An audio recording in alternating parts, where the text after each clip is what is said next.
conditioning just shuntering away. Oh, okay. It's not on at the moment. No, turn it off for a little while. Yeah. Yeah. We need to just keep an eye on the temperature. No, I know that. Yeah, but just.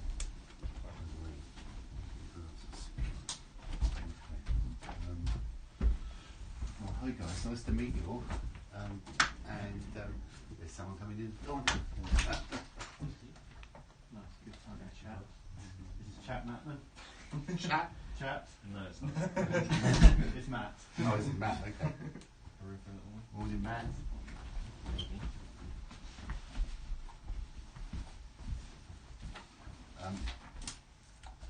So this morning's music is nothing that's going to wake you up. In fact, I hope you don't nod off on this one. It's an album that I recorded and produced with my good friend Antonio Forcioni. I'm not sure. I think it was about, let's see, it must be 6 years ago. Let me imagine. I'll tell you the year. 2012. Okay, I'm going to pass that round. Have a quick look. I had a studio in a complex at Sphere it was like 2007. I had that with this Sony console that I was talking about earlier, the DMXR, and that place closed down, so I had to move all my stuff out. So just as that happened, I met Antonio, and I'd actually been a fan of his for quite some time. He's one of the most gifted acoustic guitar player and composers I've ever worked with. A true musician. He's Italian. He plays a fretless acoustic as well, which is quite something. He's made 14 albums before I met him, so he knew what he was doing. And he said, quite out of the blue, after a gig one night, he said, "Chris, I'd like you to record and produce my next album with me." So I went, "Wow, that's fantastic." And then we talked about budget, and he just left his record company. So he said, "I don't have, can't afford to go into a studio really, but, have you any ideas?" I said, "Well, I've got all my gear, because it's just, I've moved studio, so I'm looking for somewhere." So put it in his back room and invaded his house for about 7 months. We weren't recording the album for 7 months, but it was kind of in there for 7 months on and off. And it was the most, I don't think I've ever, I used to get to his house at least an hour before we started every day, because it was just so exciting to be working with him. And it was a very different album for me, because generally my whole kind of modus operation in recording or producing a record is to have everyone in the room at the same time, and then getting a feel for the track so we can all hear what's going down rather than instrument. I kind of get bored with that as well. I like to have everyone around me and creating the feel and the sound, and that helps me to get the sound as well, rather than just getting a bass sound, a drum sound, and when you put it all together you go, "Oh, actually that doesn't go with that." So this was different, because we recorded all of the guitar parts first, and then we overdubbed cello or double bass, various percussion instruments, and that's how the album was made. So in recording Antonio's guitar, I wanted to have kind of as many options of microphones as possible in the room, because recording something like this for me, in fact with a lot of stuff, it's all about the microphone choice and the placement of microphones to get your sound, rather than anything to do afterwards with plugins or anything else. It's like the first thing that I look at is the microphone, the choice of microphone, and where I'm going to put the microphone. And I'll walk around an instrument for maybe 10 or 15 minutes, like with my eyes closed, just finding, a spot in the room or near the instrument that I find really interesting, and then put a mic there, and hopefully it sounds like I'm hearing in my head. Sometimes it does, sometimes it doesn't, but generally it's a good way to do it. on this occasion, I don't think I've ever put so many microphones up on an acoustic guitar. So he's got a gut string, he's got the fretless, and he's got his steel string as well. Is that going to wake up? Yeah, I'll come back now.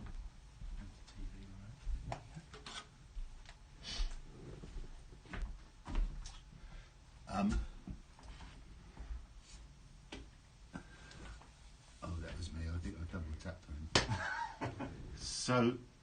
him. So this is in his little back room where he keeps all his guitars.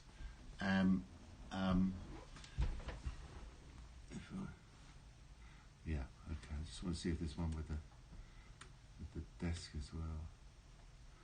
This way.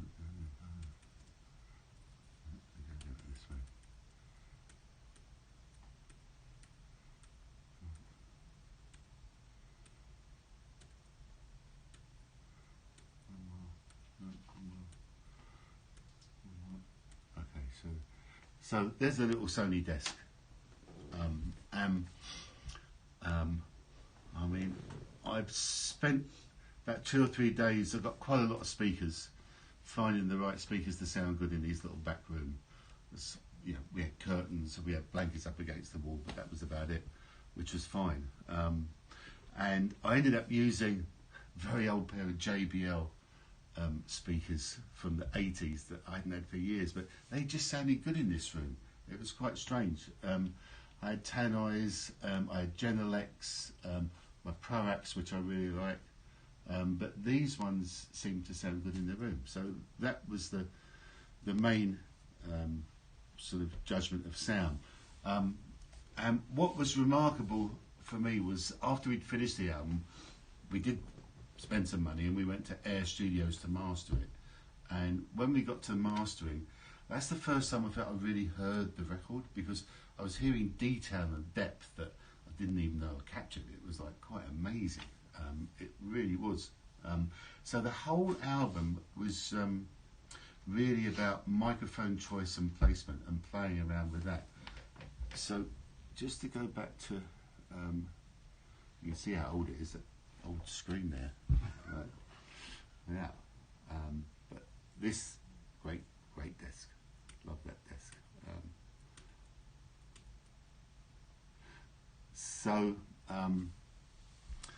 Now I'm endorsed by Shure because I helped beta test and design the KSM 44 a long time ago with myself and Eddie Kramer, another producer engineer.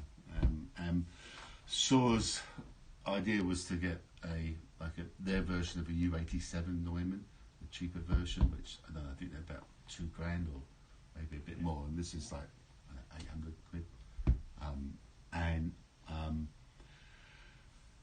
It sounded great. It really did. It was a terrific microphone. It still is. And this is their ribbon microphone, which I didn't end up using too much actually. But the main characters, where is it?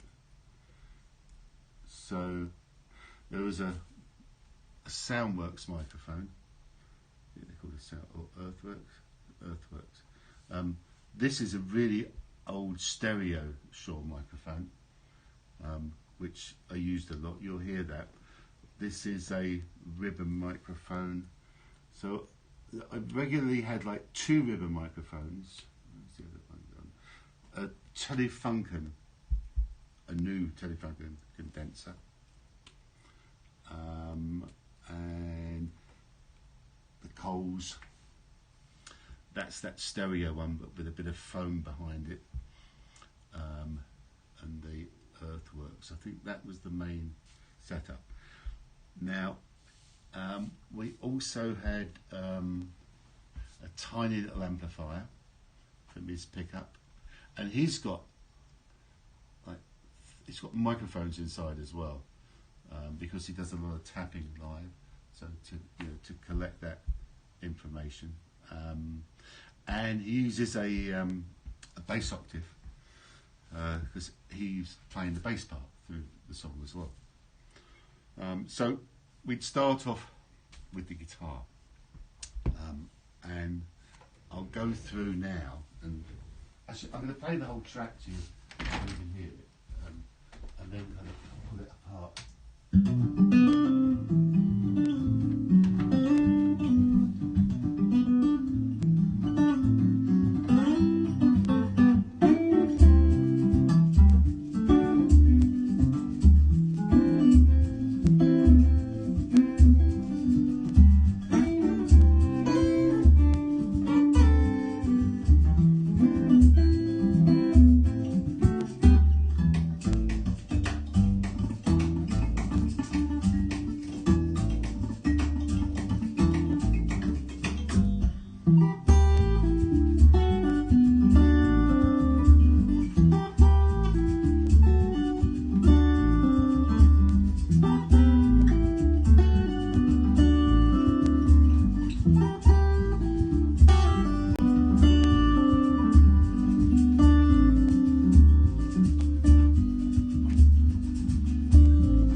What else are you hearing in that? Like instruments?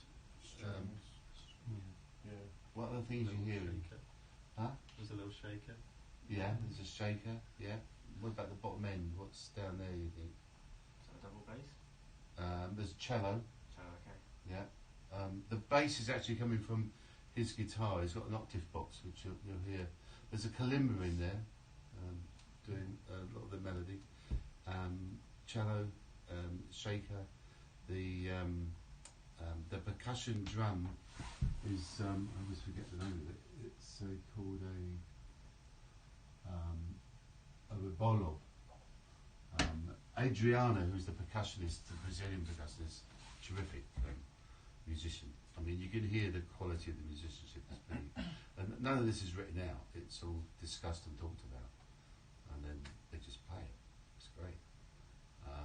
And one thing Antonio taught me, which is, it's great, you know, in a life of making music and working with musicians, is that it's always important that I learn something from them and they learn something from me. I think that's the same, you know, in anything you do in life, but particularly with what we do. And he made me aware that every note counts. It's like, you know, that every note's there for a purpose, or it should be there for a purpose. And if it's not, then it's like, get rid of it. And that really made me open my mind a lot more in mixing from then on, because if I was given a project to mix that I hadn't recorded, I didn't really, you know, there was no kind of emotional tie to what had been recorded. I was just hearing everything that was presented to me, and I go, well, actually, you don't need that, stripping things down to bring the song a little bit more in focus than what it was originally.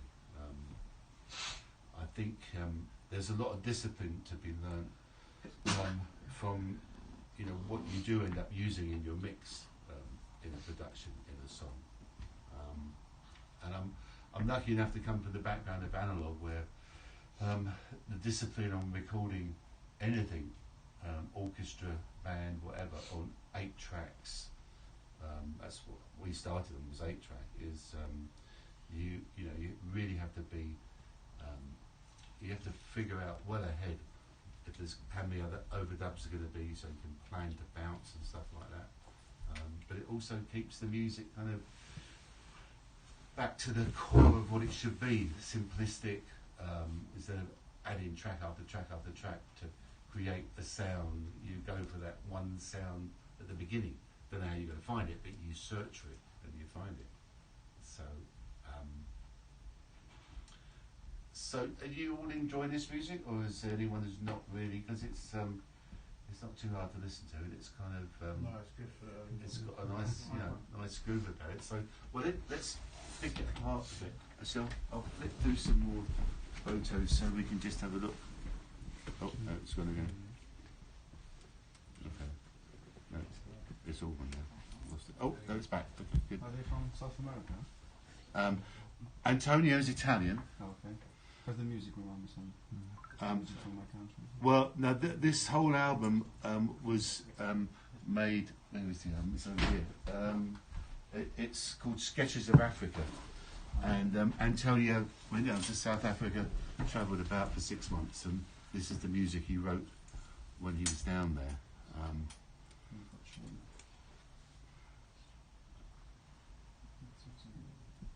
Again, some really odd choice of microphones for a double bass. Well, the ribbon's okay. This, what is that?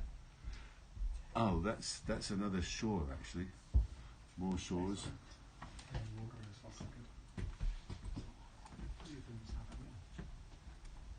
That's a mastering. Okay, so that's Adriano. That's our percussionist. Just a brilliant musician. I mean, so. That's yeah. straw in our hand. Pardon? That's straw in our hand. No, that's a man, Oh. and that's a brush. Right. That's like a brush. Just a, Adriano. sorry, Adriano. Adriano. Yeah. Oh, okay. My bad pronunciation. No, that's yeah, that's a brush. So it's like, you know, creating this almost dusting sound on the drum. So let's pull it apart now. Legit. With a bit. We've got a bit. I can't see it. Oh yeah. There's a summer in this way. So I mean, I haven't opened this session up for years and years and years, but it's telling me I've got the stereo Shure microphone, I've got a DI coming out of his pickup. I've got the Octave Box DI.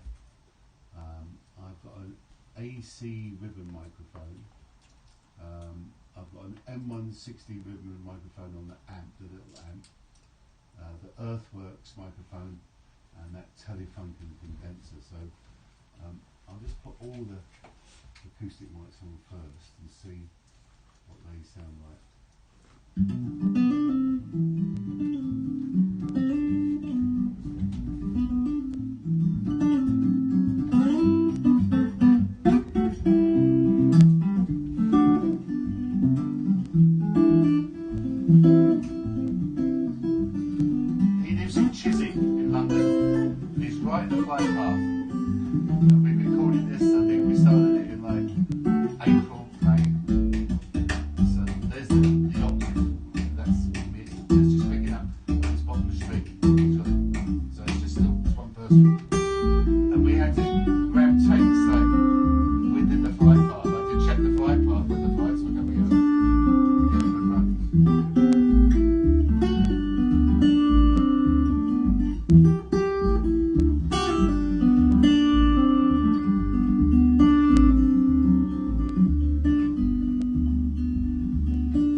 That's that mic hidden behind there, and it's the stereo Shaw.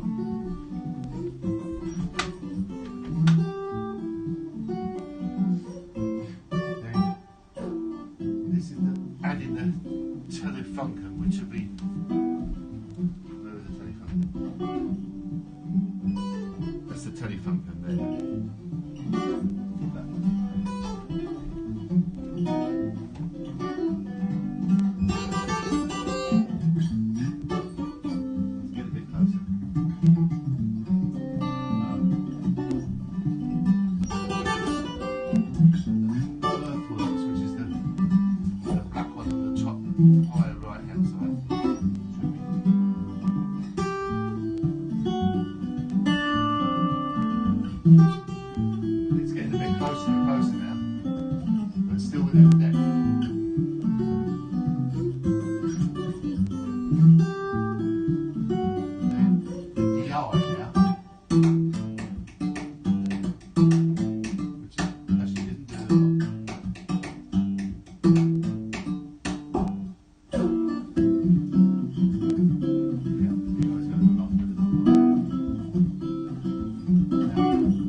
Very different from the natural sound of the guitar as well, so it's all balancing together. The bit I like the most is the Octave Box.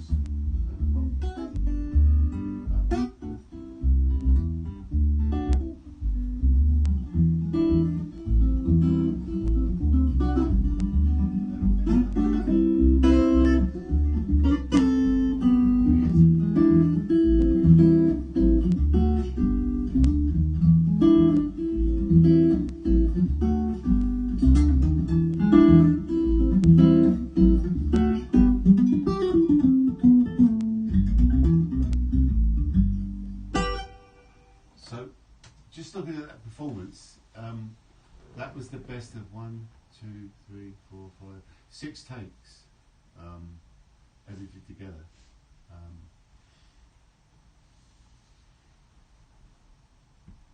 And they would have been done pretty much after each plane had gone past. Grab another take. So we generally do that. We do 3 takes and then pick the best parts and put it together.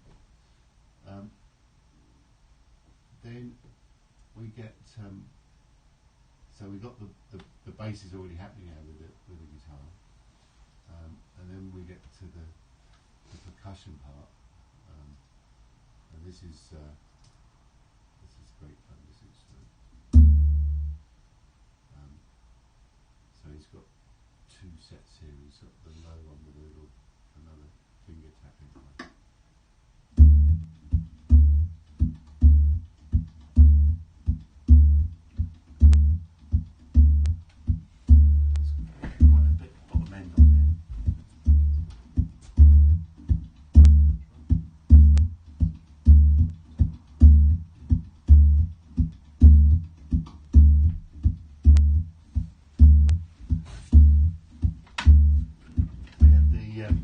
We had the computer for it in the toilet with a fan blowing on it. There was no air conditioning in there, so the toilet was off to the side of the room. Yeah. And then,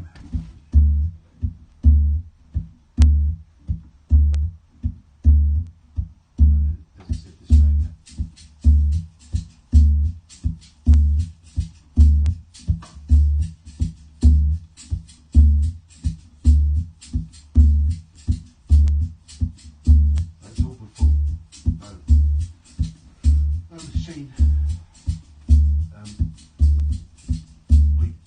The way Antonio would record his basic guitar track would be to put a machine shaker down, but after he got his part down, we turned it off and everything else was opened up to his performance.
Sympathetic to the fact that it's songs from Africa or songs about Africa. Something my brain triggered off there. I thought there were a lot of condensers or keep it quite warm.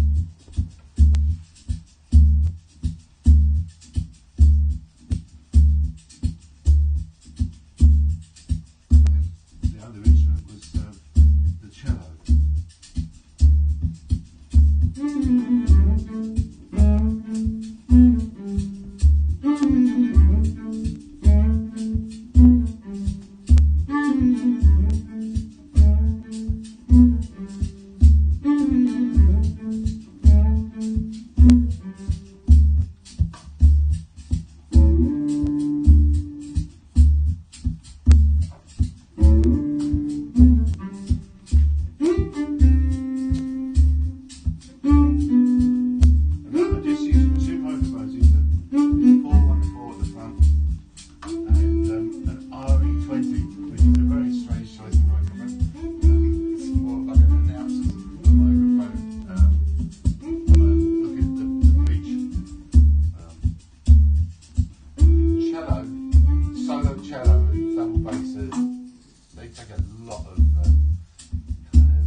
instruments.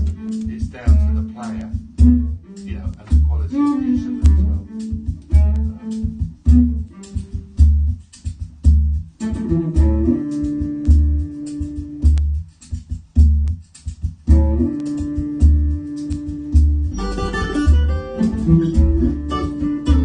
Quite amazing when you put him in. It's like the whole orchestra comes in. These on their own.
Out of interest, are all your faders in Pro Tools at Unity at the moment? They're at Unity on the desk, aren't they? Yeah.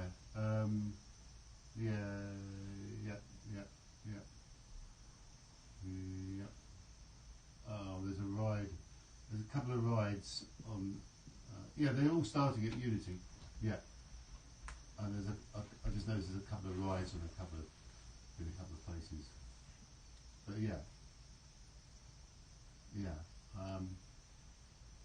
So this sort of feeds into what we were talking about actually the really good recordings. Yeah, the cello, the cello, which I said is one of the more difficult instruments to record. That's got some. That must have some rides in it as well. Oh yeah, where is it starting out? Yeah, there's a couple of rides in it. Yeah, I mean, I was always taught that you should be able to put your recording up that you've recorded with all the faders at 0, and it should be balanced pretty much.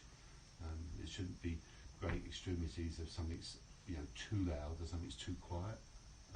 And you learn that a lot from working on tape, obviously, because you have to optimise your signal to noise ratio with tape. So if you under record it, you're going to get a lot of hiss and not much signal. If you over record it, well, it could be quite nice. You get a lot of tape compression. Generally won't distort.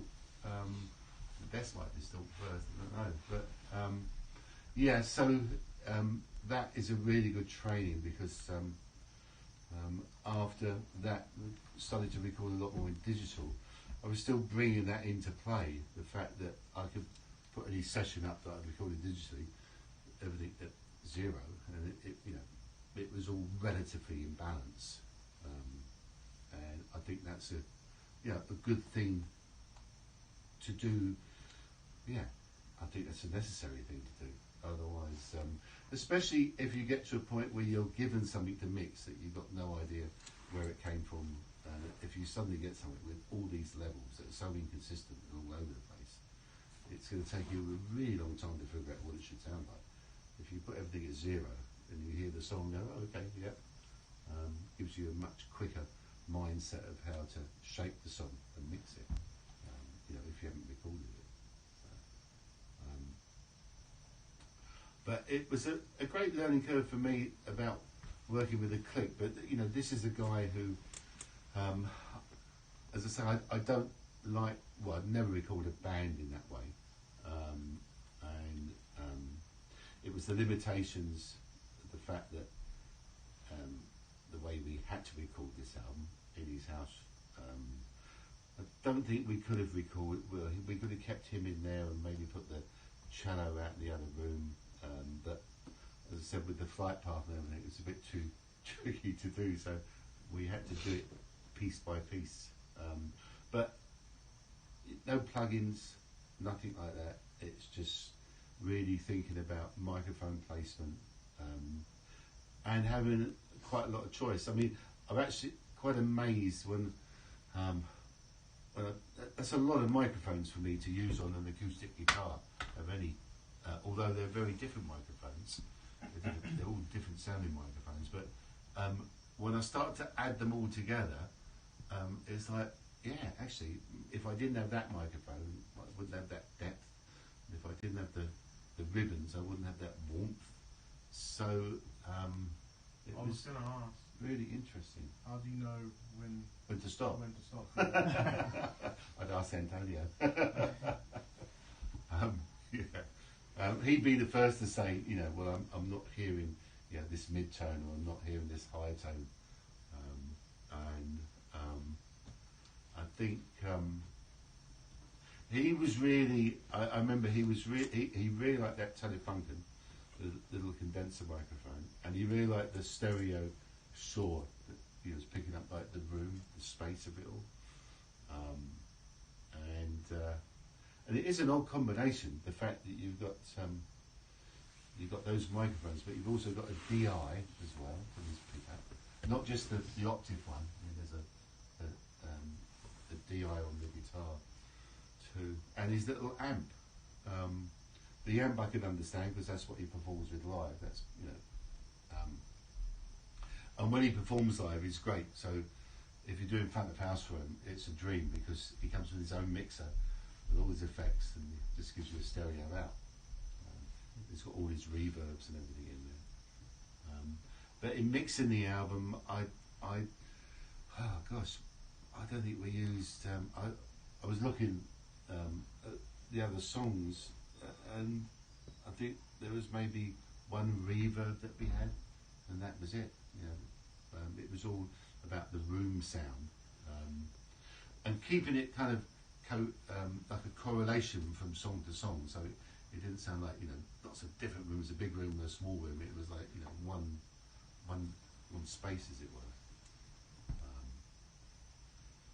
So there's I'll do a few more.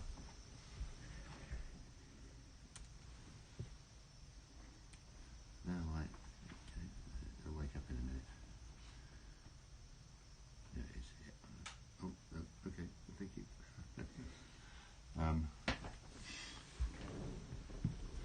Let's see if there's some of. Oh, that's an air when we're mastering the album. This is Ray Staff, who's retired now. Ray did do all the Bowie stuff, Elton John. He started at Trident years and years ago, and then worked at CBS. This is Enzo, our drummer, but he wasn't on that track. Another Italian.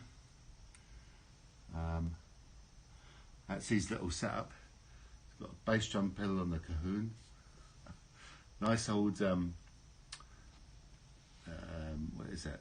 That's a AKG D.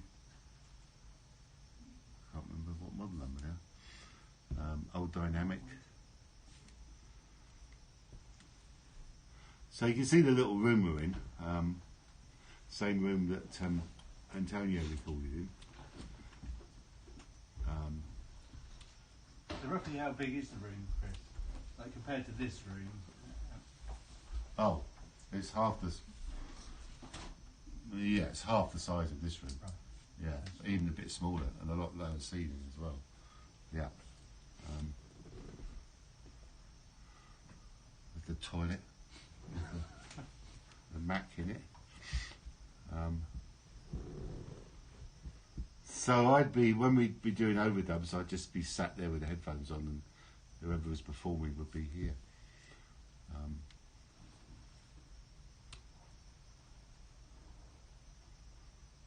Double bass had to go out there. This room was too small. You need the size of the room to get the bass.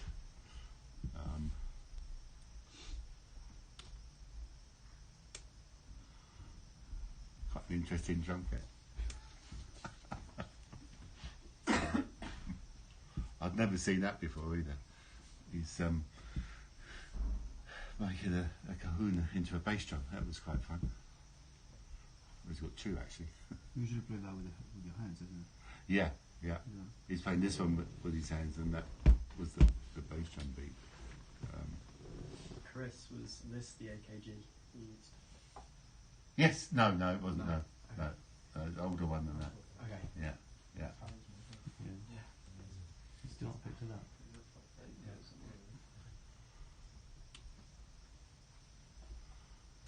What headphones have we got on there, Danny? Those ones. Are they the? Do you recognise those? I can't remember what they are. Are they the Sennheisers? They look like Sennheiser. Yeah. HD, they 990s. Yeah, Not yeah. 990s, I but the think, HD yeah. series. That's what we talked about last night. Yeah. Yeah. Okay, so the control room. Yeah. Oh yeah, that's right. I had a small rack of outboards. I had an Avalon, a Chandler Mic Pre. I would have used those, yeah. Okay, so I would have used the Avalon and the Chandler. I had two Chandler Mic Pre's. What else did I have in there? Not much else.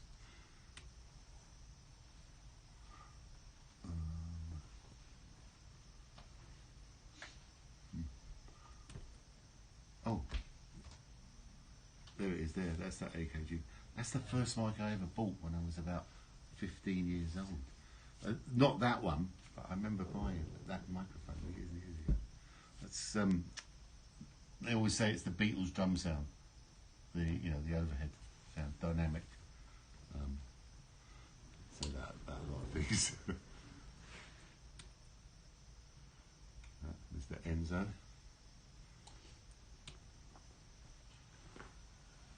That's interesting. Oh, that's the Avalon and the Chandler. Okay. Yeah, there it is. Back again, that one.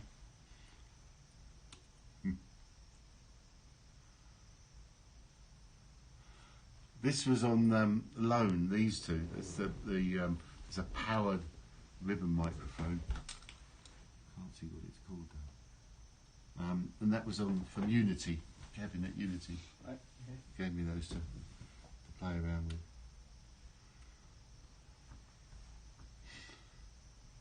That's so funny.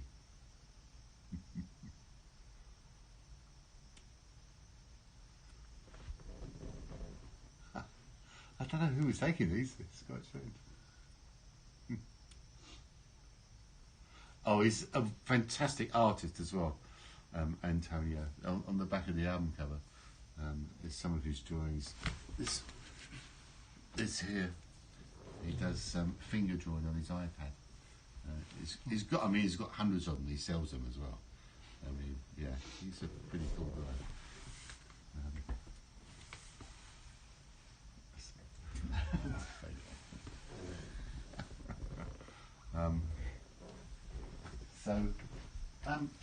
So any questions about this recording in particular? Anything you want to hear? Anything you want to? There was a part where the strings and the guitar were playing in unison. Yes. I've never heard What? string and A combination of that. Yeah. Yeah, the melody. Yeah. That's really cool. I think you're talking about this bit here.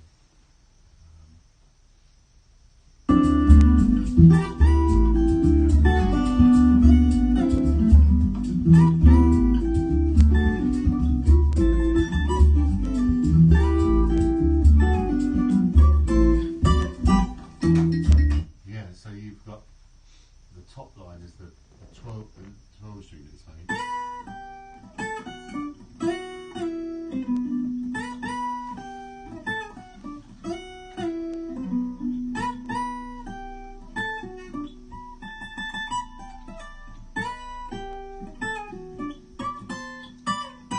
And then the cello's doing that as well. In harmony.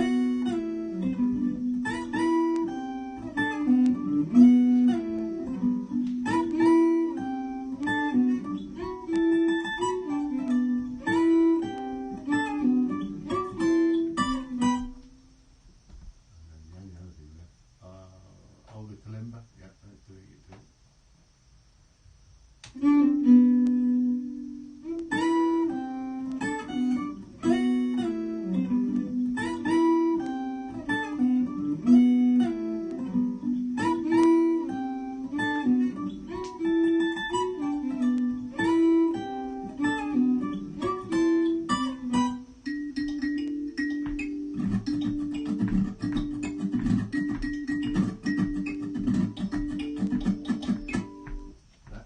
That was Antonio scratching on the fingerboard, the fret of the 12 string, that last noise there. So what's missing is the melody from him now.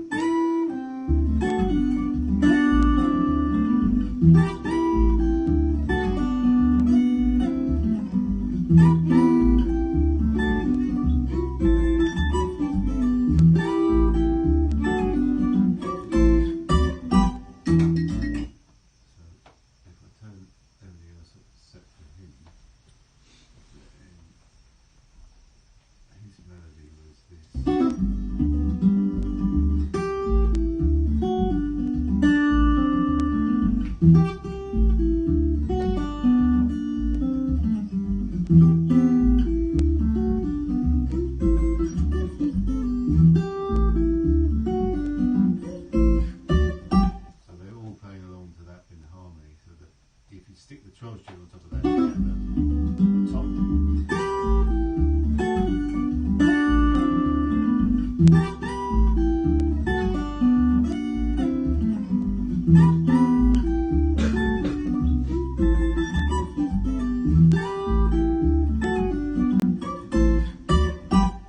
Yeah, that 12 string really picks it out, doesn't it, on the high octave there. That's really cool. Yeah, good spotting. Anything you want to hear on this individually? Any questions about anything so far? The guitar tapping stuff, was that recorded after you did like the first take, or was that all like in one take? You did the strumming and the tunes, and also did the bass. That's all one take. Okay. Yeah. Well, when I say one take, 3 takes. So we took the best of 3 takes. Okay. And put them together. Yeah. But yeah. I mean, that's it's to me it's quite amazing when you take his guitar out. It's like, or rather, if you turn everything else off and just have his guitar on, it's so much going on in that one performance of his, which is all this. It's just.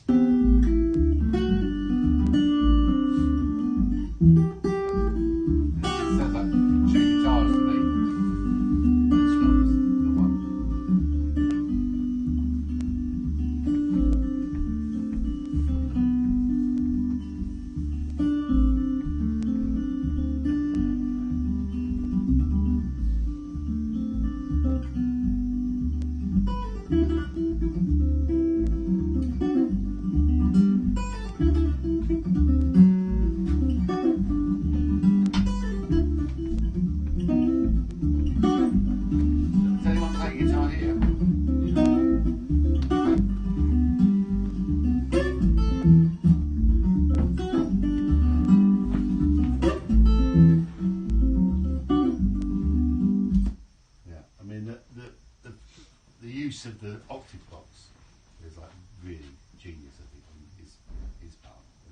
And it only kicks in when he hits a certain string as well, so it's not that all the way through. It's just tempered for that. So, yeah. So I think, yeah, microphones, they're your best friend. Well, first of all, your best friend is the performer. You know, he's got to be pretty good. You've got to make sure that he's on form and yeah, there's a decent sound coming from the instruments. But after that, it's really, you know, microphone choice. And you can read a lot of stuff, and you can see on YouTube a lot of stuff about how people say you should put this microphone here and only use this microphone for acoustic or whatever. But it's all bullshit. You just got to, you know, really. I like to experiment all the time in putting a microphone that, you know, people wouldn't suggest on any instrument. It'll either sound really interesting or crap, or, you know, it won't give you what you're looking for. But I'd say 70% of the time you'll be really surprised with what comes out of it. You know, it's like, and also limitation when you haven't got a lot of microphones. You've only got something, you know, maybe you've only got a 58 or a couple of 58s. It's I hate it when people say, oh, well, I can't get a great sound because I don't have a, you know, condenser microphone for this, or I don't have that. It's like, that doesn't really matter, I think. It's like, use your ear and placement. That's the secret. When, like, in my early 20s, maybe a bit before that, I was a huge ska music fan. I love ska and I love reggae. And then years later, I got to spend a year in Jamaica and worked with Jimmy Cliff and Peter Tosh and another a white Jamaican band called Native. But the first trip down there was quite amazing because kind of landed in Kingston and got whisked off to Channel 1 Studios, which was in Trenchtown, and with a blanket over my head because no white people were allowed in Trenchtown at the time. So got kind of taken into the studio, and I sat in front of the console pretty much for 2 days, just watching and observing, and everyone's, you know, got huge spliffs, and you know, the music's great, and I suddenly realised what was going on with the drum sound, which I've always adored, because I loved the darkness of ska or the reggae drum sound, you know, real reggae. It was just this, like, it was on such a dark sound with the tom-toms and the snare drum and the bass drum was like right in your chest. And the reason the drums are like that is because there was no microphones. There was only enough microphones to put on the tom-tom and the snare and the bass drum. There's no mics on the overheads and the hi-hat or anything. So all the top end, or the top end that you're hearing, is coming through the tom-tom mic. So, you know, the guy's playing cymbals, but it's like this really kind of muffled, dark sound. And that was just a terrific lesson for me to appreciate that, you know, less is more sometimes. And there's quite a few records I made after that, not in Jamaica, but with other bands where, you know, they wanted the Jamaican sound. And when I started taking all the, you know, overhead microphones, they go, what are you doing? What's going to the drum sound? I said, well, you want, you know, this is the authentic Jamaican drum sound. That's what it is. And they went, wow, yeah, you're right, that's it. But I wouldn't have known that unless I'd gone down there and, you know, and seen it and heard it. So that was quite a trip, because after 2 days of just, this was Jimmy Cliff, just sitting there and observing, because they were very nervous of me and I was very nervous of them, I think, except for Jimmy. Jimmy was a sweetheart. But then on the third day, Bunny, who was the engineer, I'll never forget this, everyone's sitting there listening back to a track, and underneath the console there was a BX AKG spring reverb unit, and so everyone's like, you know, blissed out tune, listening to the music, and all of a sudden you kick it and they go bang, and this huge explosion in the speakers of the reverb going off, but everyone was like, you know, shaking up and started laughing. And then he said, Chris, come on up, and asked me to sit behind the desk. and then kind of carried on from there, and we discussed like balance and sound, and it was great. After that, yeah, had a great time, really, really good time, and I was amazed at the speed that they worked at as well.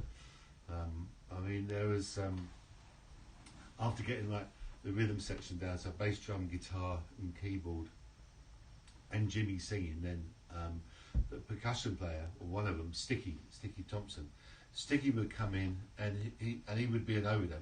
He'd lay all of his percussion out on the carpet. He's got his drums and everything laid out, and then he'd say, "Play me like the first 30 seconds of each song," because by this time we've got 8 or 10 songs on a master reel, so they're all in one place. I'd play him the first 30 seconds, and he said, "Okay, just play the whole thing from the top to the end, the whole album, each song, just all the way through." And he'd perform on every song, and like the performance was brilliant. It was really, really cool. So we just did one take on every song. We played the whole album in one go. Yeah, it was quite remarkable. But it was really, you just get so much done in like a week. Yeah, it was terrific, really terrific. I loved that time down there. Yeah. There's a little bit of reggae in this for me. There's like this little bounce to it, which I really, really like. Yeah. Any other questions, or do you want to pull this apart anymore? Anything you want to? You focused a lot on getting the recording really good. Yeah. What was the actual processing like on it? Was it very minimal? Very minimal, yes. Yeah. I mean, no plugins. So the processing would have been either it would have been the mic pre's on the desk with maybe the only thing I can imagine I might have done is roll some bottom off somewhere for rumble in the room. That's about it. And the same with the Avalon, because I had Avalon and the 2 Chandler mic pre's. I don't know what I used those on, but yeah, there wouldn't have been much EQ going on. Only to filter stuff out that wasn't really needed. In listening to like the raw files here, and listening to what was actually mastered. I mean, I'll play you. So this is kind of all the faders at 0. And then I'll play the mastered version from Air.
Mastered at Air as well. My gut feeling is that there's going to be more percussion, or there should be a bit more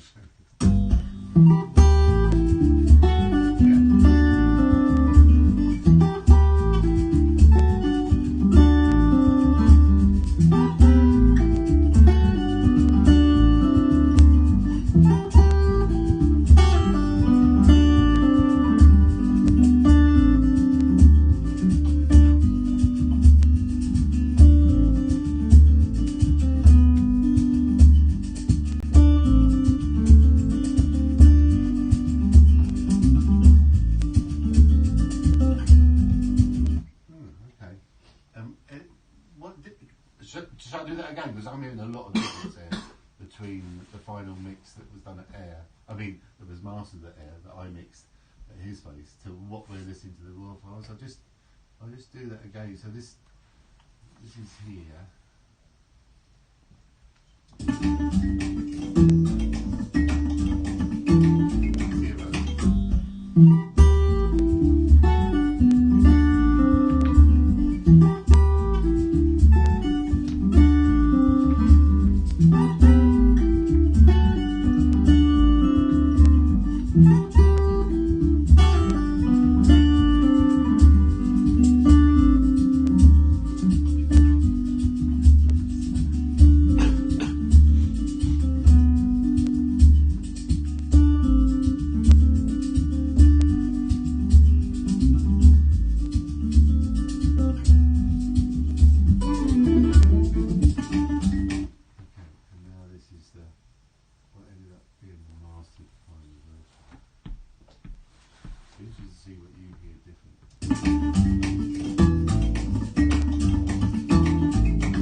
Compression on his guitar, or I'm hearing compression on the guitar. I'm not hearing as much bottom end as we've got on I think the shakers are more.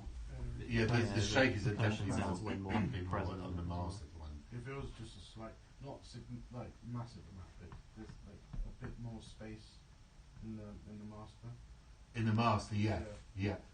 I think that's because, funny enough, in the back of my mind, I'm thinking that Antonio would have had the low drum, keep that down, maybe bring that up later rather than it being like a constant, because that takes up a lot of space, that low drum. So, yeah.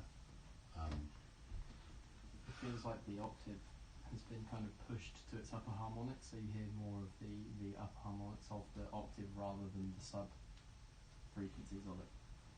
It feels more present in the lower mids. Right, I didn't notice that. So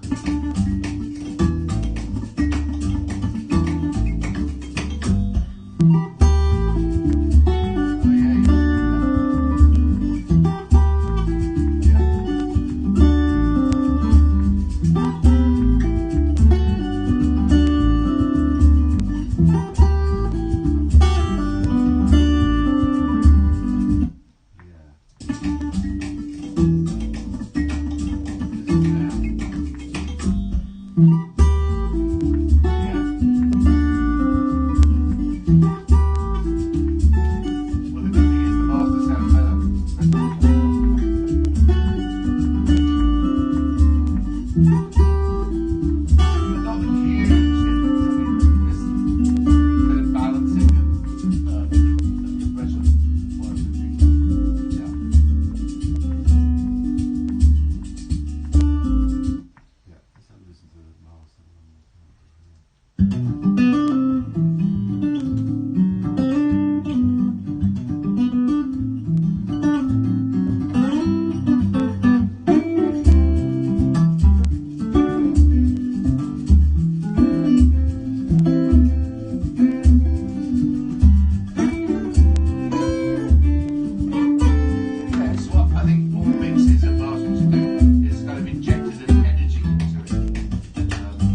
TC, the little TC unit.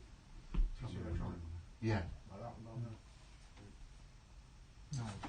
yeah, that one. Exactly that one. Is it? Yeah, Oh, that's good. exactly that one. Everyone says that one's rubbish. No, it's good. I'm trying to think what setting. Something with a lot of pre-delay. I know that.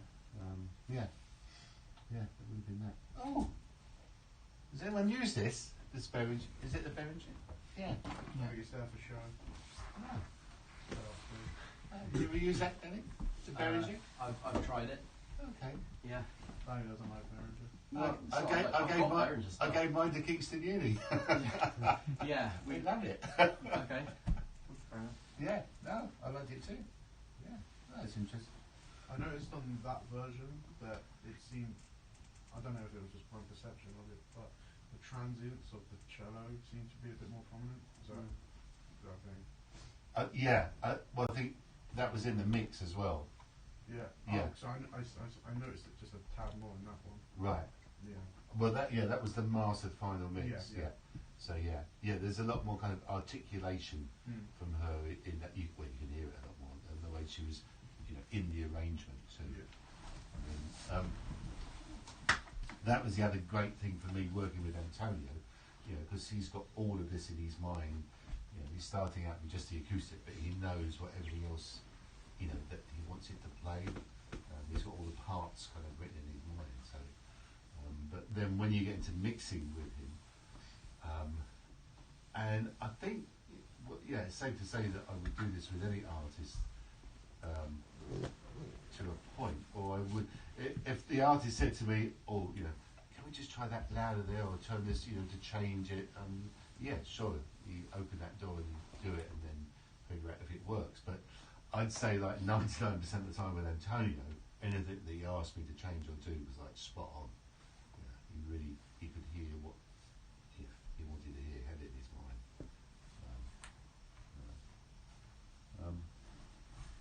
Okay, well I'll move on. I'll open up another something else unless there's anything else. You're going to go to another session, Chris? Yeah. Should we take a quick break? And Sure, yeah, while I load that one in. Yeah, good idea, yeah. I'm going to stick with Antonio though,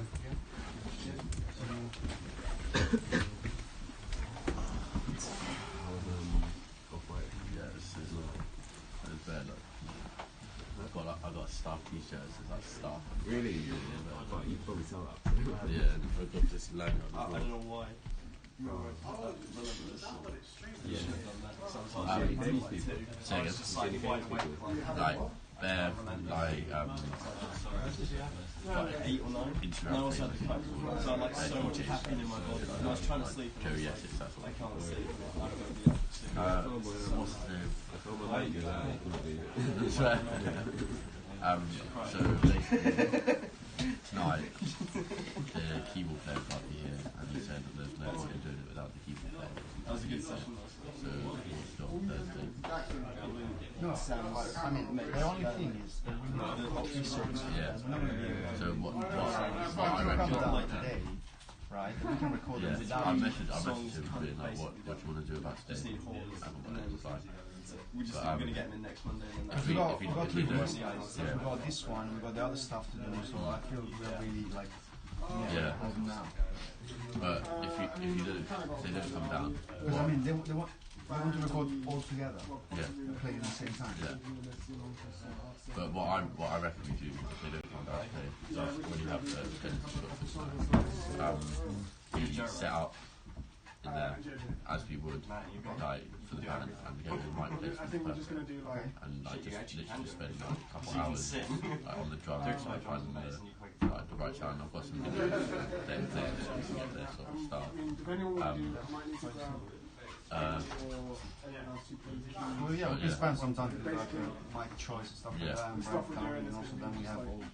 Yeah, get the project all set up so when they get here, Different projects. yeah. When they get here, we can just So I mean, if they can come down even without keyboard player. Yeah. We can record them and then when the keyboard player. New one. What's the thing you had on the side? Because I want to buy it. Yeah. Same That's the one. way we were going to do it. But, And the songs are in relatively similar styles. One also possibly over. case. So I'm just gonna get a We'll have like a transcribed sleeve. it. You know, the one. Yeah, the one that. Yeah. Yeah, that's fine. But yeah, the Because they're I good. got one like that, but with a cable, a small cable. Yeah. One like this, but then I wash and I check my How about laptop Charlotte and I Benson? go like a half centimeter yeah. case. But I don't think it's right. I've got one of the cable things as well. I mean, no, this one is. But this is Yeah. it's got the HDMI as well. No, I got the same, it's the same, but just with the cable. Oh, is it? I Exactly see. the same Yeah. with the cable. But this one is nice one. Should be cool. It's pretty easy. So I think that's a good idea. So we can just propose Yeah. projects. Yeah. I'll message him. I'll But yeah, message tell him them if anyone can come down. Yeah. We can record them because it's not going to be enough just on Thursday. Yeah. Wow. I mean, if they are really great musicians, Yeah. they can Well, I like mean, banging out. Yeah. perfect They are. song. They've just done a gig which they've been O2 which they've been catching at the time, so they will be able to play it through like perfectly. If you know what I mean. So I actually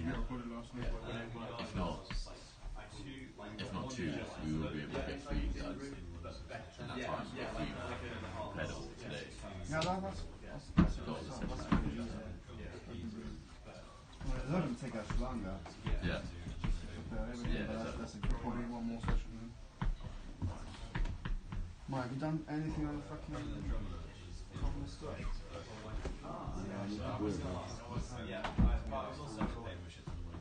I worked all day. Yeah, no, I've been working on other stuff.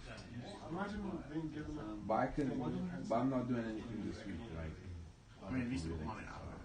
We could have just been like, no, you're not going full start and then no money. So,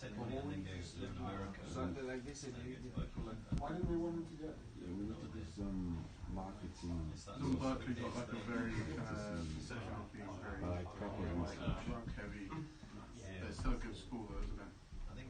like price and stuff like that. Yeah, that too. But more about like audience. Like, who's gonna buy our Yeah. I don't know what you have to So like when you get to like the stages. Yeah. Yeah. So I've really gone through a phase check. I'm not included. Yeah, no, I mean, you're given like, If you're any given like an was educational cancelling out, you know, in a bad But way. it's more research about you want to go study somewhere. the headphones on. strategies of how we're going to do our marketing. Like, he said, Because I wouldn't normally sort of guitar with that thing, right? I mean, there's different music. This is more like classical in a sense. If it was a regular sort of steel string, you know, like a Taylor or whatever, an acoustic guitar, you know, more just use well, And then like there was a U67. but we have to like do the That's it. research for that. At least you've got a degree. I think that the big thing is to get is actually if you've got a degree, yeah.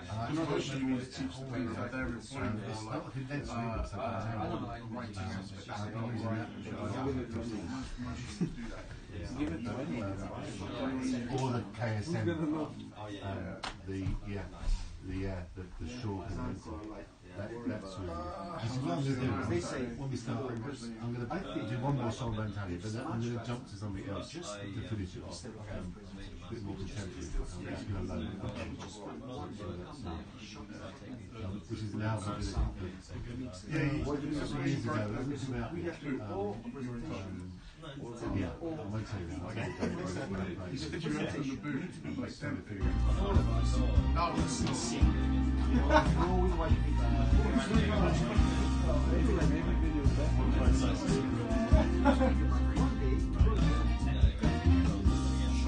Let's go. We didn't have to present it. It's just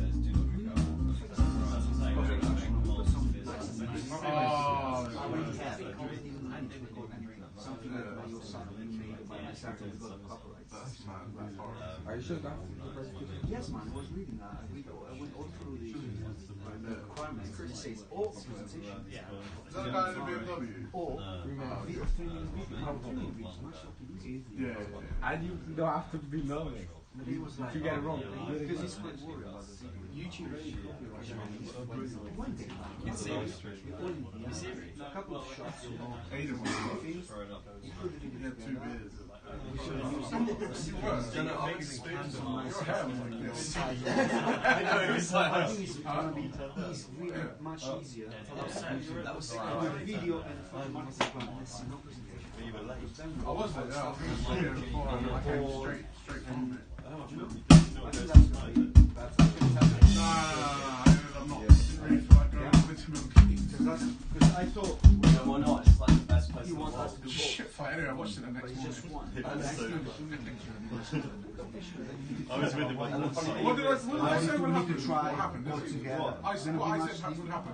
No one Instead said of the video, you can shot when you got already. Yeah. I know when we were Put some music in. yeah. Joe was like, who do you think is going to win? And I was like, KSI. And he was Put a like, logo in front, you know? Well, no, he was. well, we did. Yeah, he works. Regardless of the circuit, I knew that I was going to have. What do you mean second chances? Oh, because it was like foul knockdown. At least I got 2 points deducted.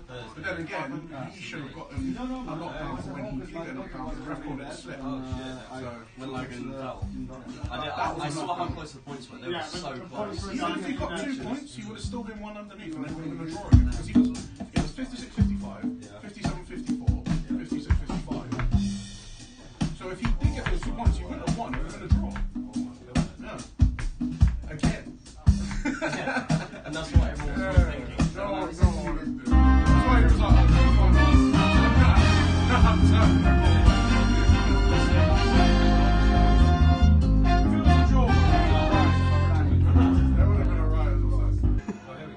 Well, yeah, that's just I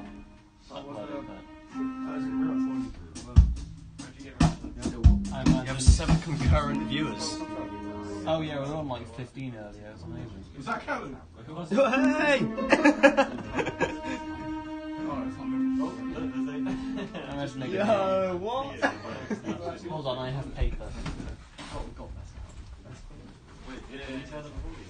It's gonna be a while. It's about half a minute. Negativity. There's a path every day and I'm Advertise the Smash tournament, yeah. Alright, let's go, boys. No. What do you want to advertise? Aiden, come watch yourself there.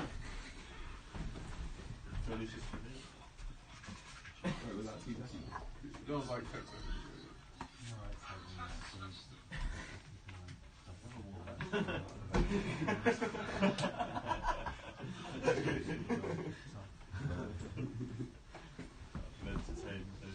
You said advertise. How many viewers? What consultants? Jack said advertise the Smash tournament. Do they have like a pen? Well, To the 11 people watching, yeah. I'm gonna go say They don't want to come to Alright, the Smash tournament. say it's free real estate.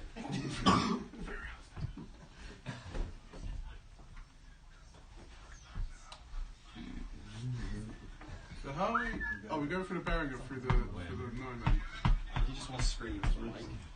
Just like, no, you just want to just watch the Like, video. weird how delayed it is. Go around the I side. literally just walked up and Sam walked up and I was like, It's free real estate. I've been looking at the wrong camera the whole time. Wait, someone play copyrighted music directly into the microphone. Sorry, I'll get on some like. Or like just intermission music. Yeah. Sam, I didn't upload that yesterday. I didn't have time. I'm gonna do it today, but I need I think the perfect account is wait. Is it uploaded? what I wanted to do yesterday. Yeah, Monday is in that time. Oh, what's this journey? Huh? What'd you do in the end? We could have uploaded it. We tried to submit it. They wouldn't let us. They said, oh, you have to have a paid membership to view this. Oh, I don't have a paid membership anyway. No, but apparently SAE can get us like a free paid membership.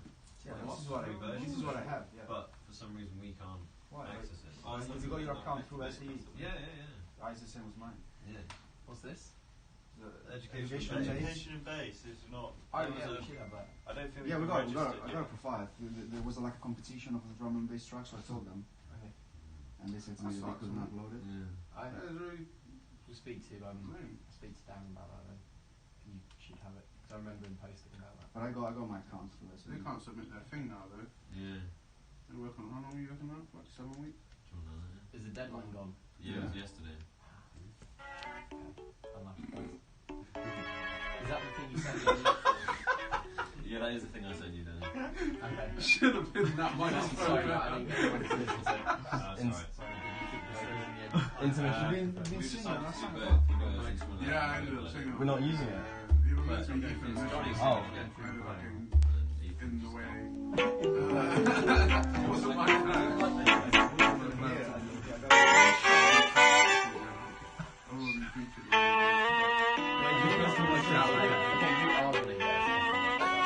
It is coming through. Yeah, this is copyright strike. Nah, me channels is not. Yeah, Nintendo is terrible for copyright. Yeah, they are very bad. Oh my god. Pay the trap. Please. Yeah, play the trap version and I'll dance to it. I'll make it all. Do the Millie. What's that one? The Orange Justice. Guys, you will get our stream taken down. Please stop. Not for And the you'll track get, remix. and you'll all get a 3-month studio ban. Yeah. Aiden's like, Someone else do it. Quick, tell me how to stream itself. Just take it. play 6ix9ine Boomer. Just shout it. Come on, that was it. Why are you getting over with your daddy? You don't know what he's saying. That's not the one. Nah, That's not what I was thinking of. which one were you thinking of? That was the first one that came up. It's just less hi-hatty. It's like a me character with an afro. Oh, yeah, that one. So what command did you do then? Just the... You're not my dad. You're not my dad! Listening said that delivery is unavailable. Okay, is it actually with you guys or not? I think this is for power supply. But it's supposed to be like delivered tomorrow, and they haven't even delivered it yet. You used to think that was really good. That's like Vine, like gold right there. Did you get your simps in the end? You what? Did you get your simps in the end? My one. Oh, Yeah. Where to? Did they come? Oh yeah. I'm just waiting for a. I don't know, literally just started What's up. called? I realised I made it through I the started box. an account like Because I got my sound card just got one it's easy media. like shutting me out. So I got like I bought like a And box. it's content's mad. And it's split that in 8. So it's easy go going like, how's this content man? Yeah, I got it. Nothing in his profile. It's a bit deep. You gotta just This guy, repost the shit like this stuff. this guy literally got 28k views on the video of him having a haircut. What's this on? TikTok. I saw that. But it's not like you're going to be doing. I didn't have much time to be honest What with is you. it? Dude, I want to punch him. E-Tech lines. I will. What is it? Yeah. He's But pissing me what? off. You're not my dad. I don't know how he gets so many views. I can't do TikTok. What's this hashtag? Some of the viners have like Go on. some. Some of them. I and have then like gone on most to- of them are on YouTube now anyway. I know that's true. They make like just 10-minute like reaction videos. And just Or if you do a Lele What's the Pond to point? make a sketch, yeah. it's just a sketch, you somehow get like 20 million views. But shit. Who's some like viners? They're like a group of. King Batch, I like King Yeah, Batch. What's he up to now? He does YouTube as well, I think. And he just like does TV. Why as well. do you want? Why don't you get TV to do like He's on the biggest. videos? He was to one of the like- biggest, yeah. Who else? I actually did All post this a TikTok. stuff. Were you into like the guy that was like Well, I've got- my suck. I've got one follower. that one What's your guy with profile? Evan Breen or Nick Cleddy who's like Saw dude. That guy. I love Nick Cleddy. You're Or Casey I'm Frank, the guy who danced. Do you know what the maddest thing is, yeah? It wasn't so much the viners I watched, it was just the viners themselves. Yeah. Just like random accounts. Those So there were a few viners themselves actually, like, there was, what was his name? It was very PG, but I really liked him. Thomas something. Oh, yeah, I know who you mean. Yeah, like he did like Pokemon ones where he just like you splash and fresh water in someone's face. Oh man, I've forgotten his second name, but I think he had like a really epic voice, and he could do Stewie's voice as well. I can't remember his name. Yeah, he had like a is it like an American guy? Thomas. Isn't I can't think. I If I ever stood up, I'd just be able to show you, but I wouldn't want to. stop saying that one. They're meant to come out with Volume 2, but they never did it. Yeah, there was something called V2, like it was announced like this. So I'm confused. Why did it shut in the first place? I just don't think there was enough people on it anymore. It wasn't getting enough traction. Him, Thomas Sanders. That's the Yeah, guy. he's sick. Yeah. He did some really like. Yeah, I'll probably play something about them. Like, you get like a really strange looking person. Yeah, it's story time. I use these. My brother's got like a TikTok which actually has volume on it, but it's kind of You can get him to play for something. or it puts him on TikTok. He's so PG. I know, it's so great. It's funny. It's just funny. It's just clean comedy. I love it. Yeah. Who else? I don't know, what was something else? I loved Evan Breen, the guy who did the I'll show you. Show everyone, I'll probably know. You'll know his face. Fairies did it. Yeah. Apparently TikTok's the next big thing. Oh, him, where it's just like, me and my boys go see Uncle Cracker. Uncle Cracker, yeah. Give me a hammer, Jordan. You want to see Uncle Cracker or no?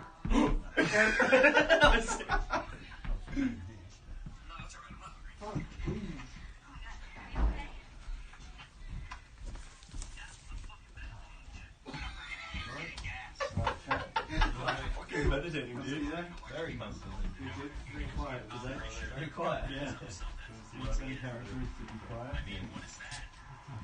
Okay, guys, I'm going to open up the next one now of Antonio, and then actually after that, I'm going to play something backwards, a bit more contemporary, which with drums on and bass and all the regular instruments and strings and horns and everything, which I think you'll enjoy. Be a bit more groovy and rocking. But it's good to hear both ends of the spectrum. So, okay, so actually let's pull this one apart from the beginning. Where is Chi? He's outside. I was really like that. Now the room's going to go completely different. Big bass drum. What you?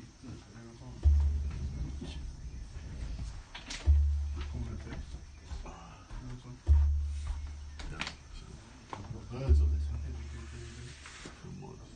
That's fine.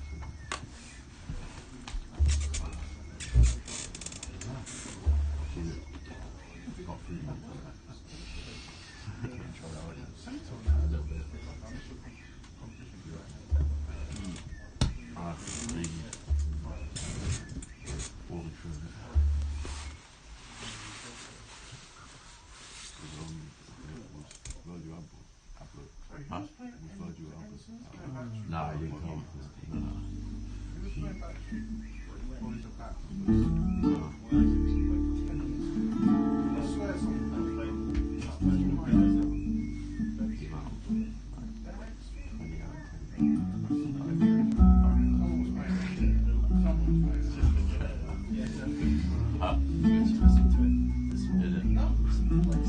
Did it come with one of those lines?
So this is interesting. So he's changed guitars now. He's on his he's not on his nylon, and I've only got this two ribbon mics, the Cloud and the Coles, the Earthworks, which is looking at the body of the guitar, and that Telefunken that's on the fret ball of the guitar. So his sound is now this.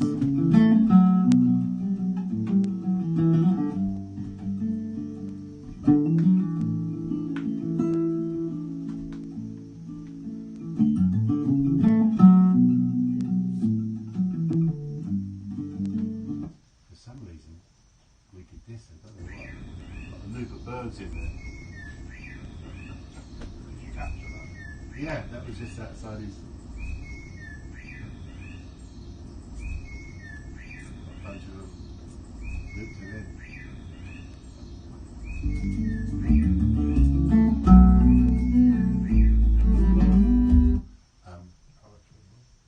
There's I just want to see. So this is interesting. So his solo work on this, there's quite a lot of edits in it, if that is the solo.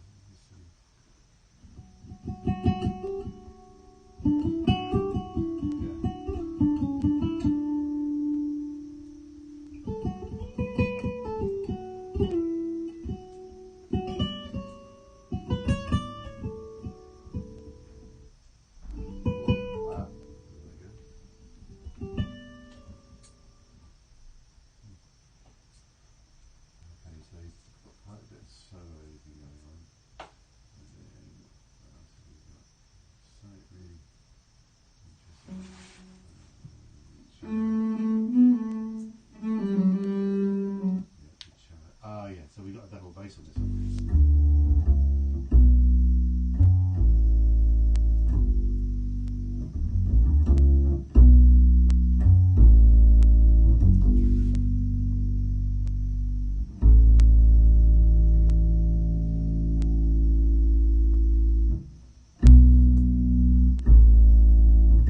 Has anyone recorded a double bass before? Pretty tricky instrument to get out of town. I'm just going to see what I was doing.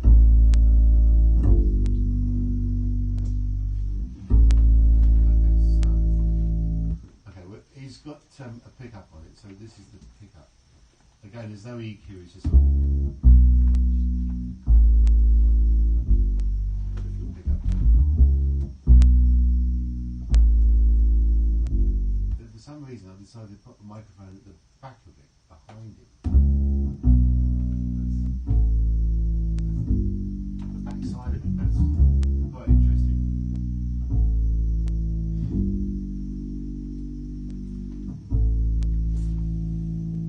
And then there's a 414 in front of him. And then there's another mic.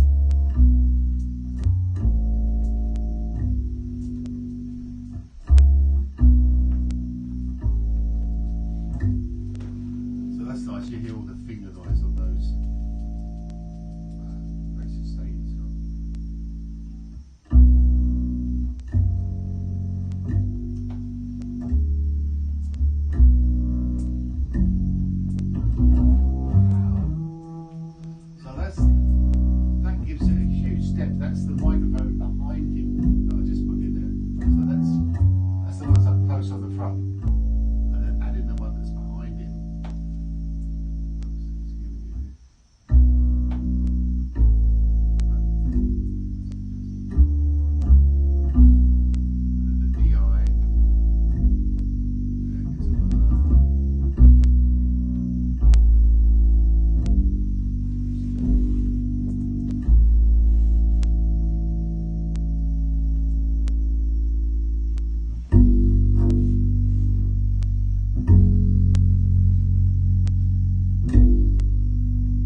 just what I talked about earlier, using the ribbon mics to keep give it a lot more depth and darkness around it. I've used that on the horn. I've got a 414 and a ribbon mic. I seem to be doing that with pretty much all the instruments, having a combination of something really mellow sounding and then something quite wide sounding. It's but only two. I mean, one of each. There's not like a whole bunch of microphones on the horn or the percussion. It's just there's a lot less.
A safe bet on anything?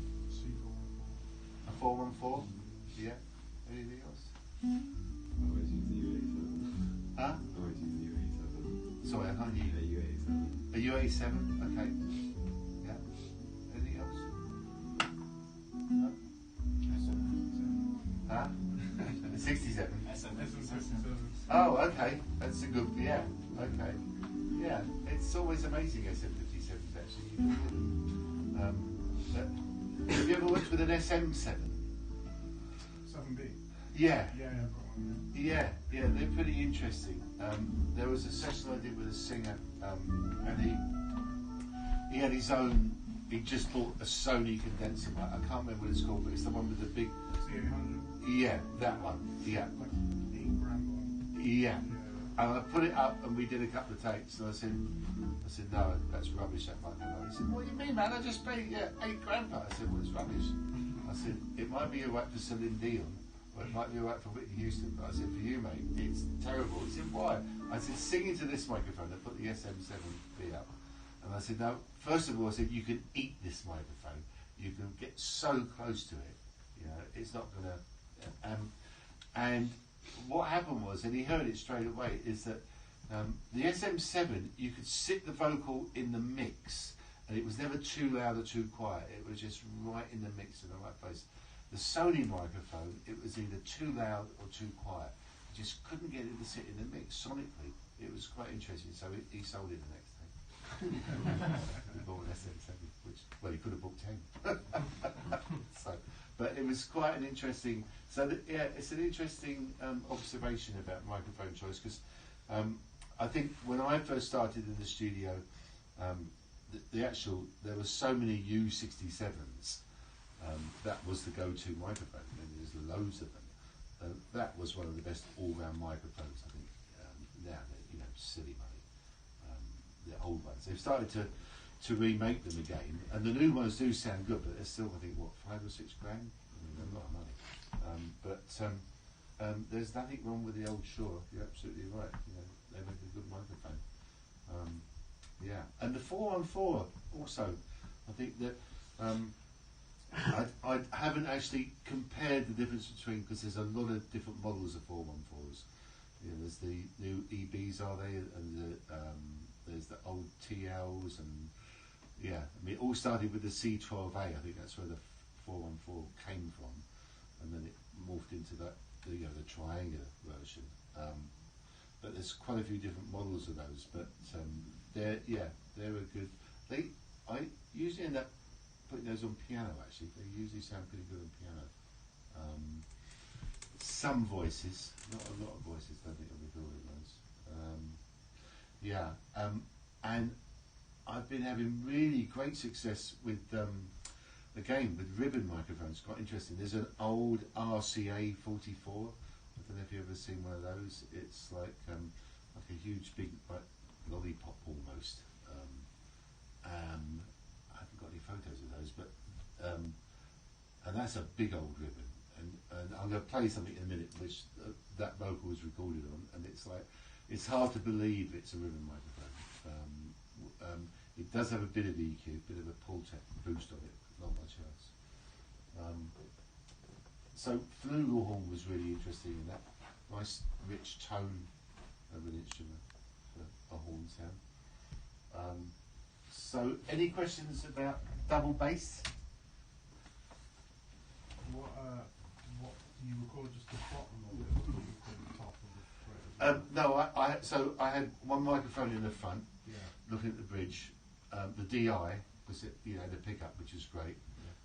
But what I found interesting then was that I actually had, so if he's playing it here, I had a microphone pointed at the back of the double bass. Yeah.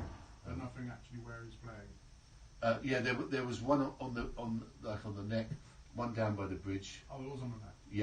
Yeah. The Telefunken was there, to get the finger noise.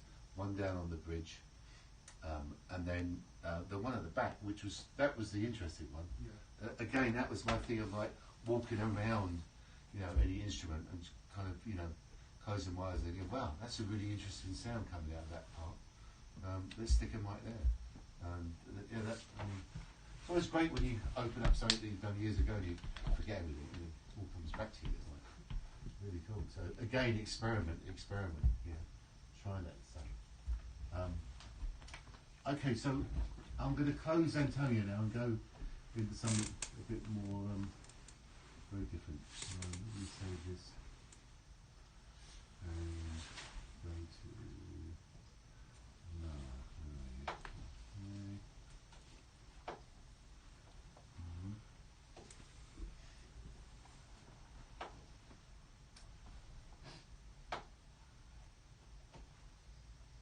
Okay, so this was an album I did with a friend of mine that I've known for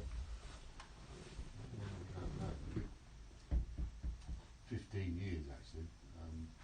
He started out in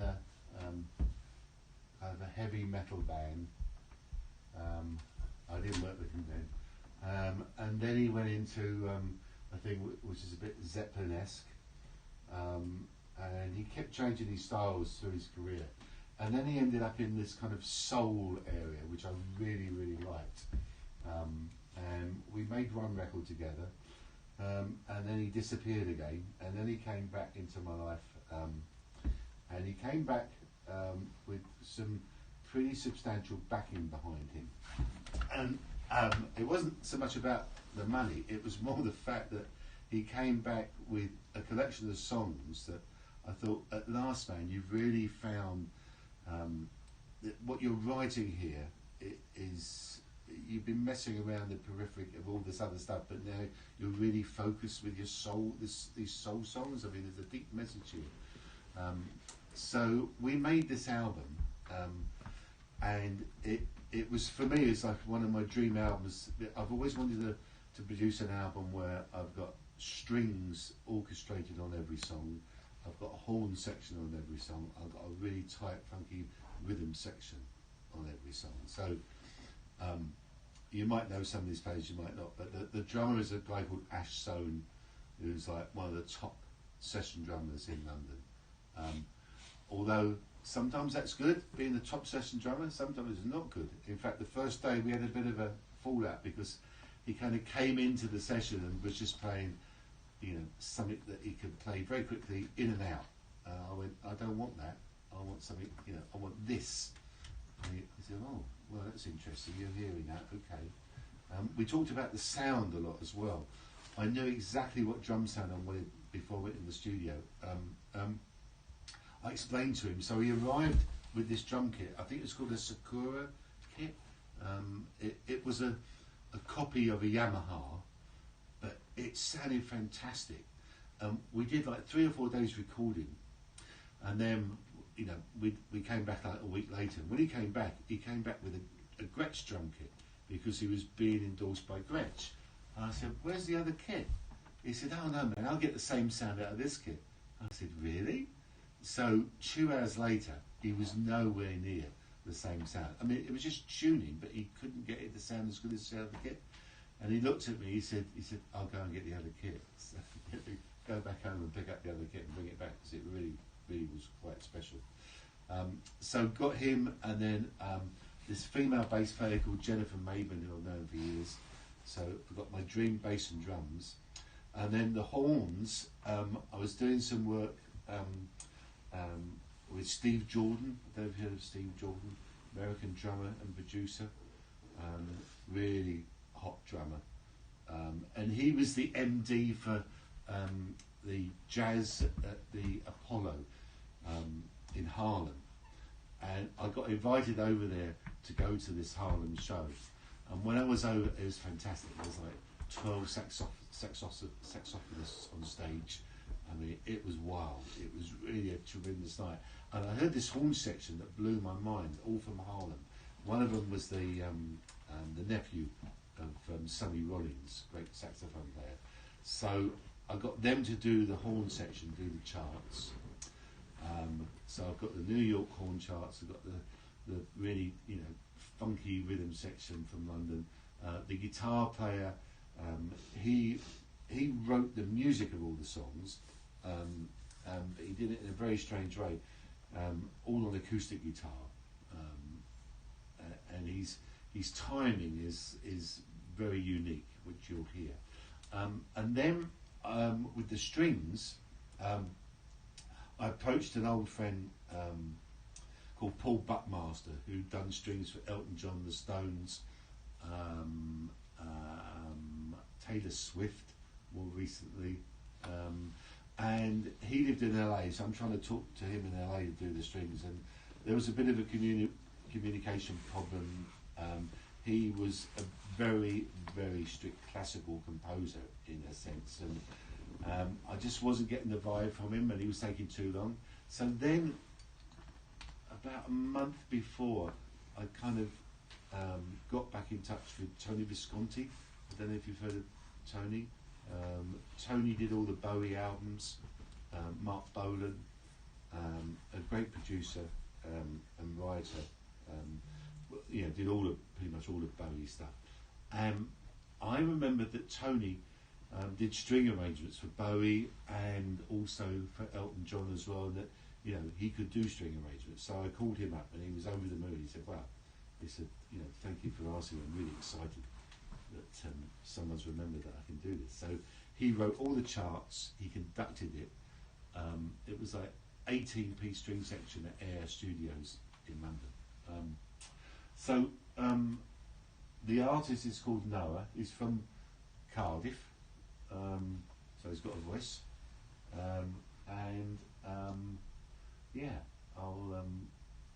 I'll just play it. And these are actually stems. I made some stems for flipping back, but I'll just play the whole thing, and then we can put it to bits, or you can put it to bits. I'd like you to put it to bits, actually.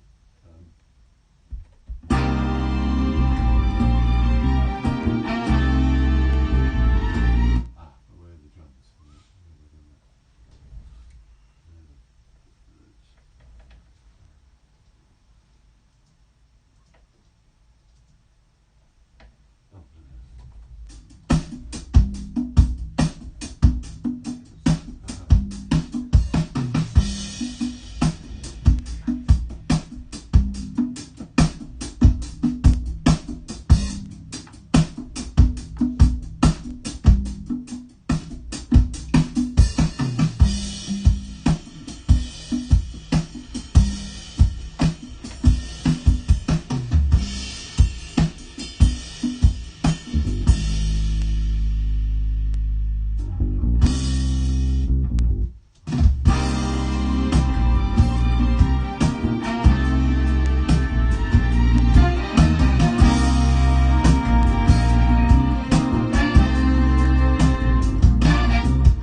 negativity.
Positivity, negativity.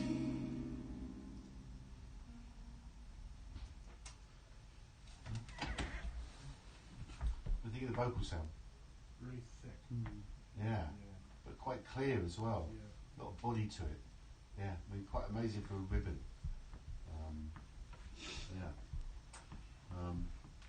So I'm just going to strip down the strings. So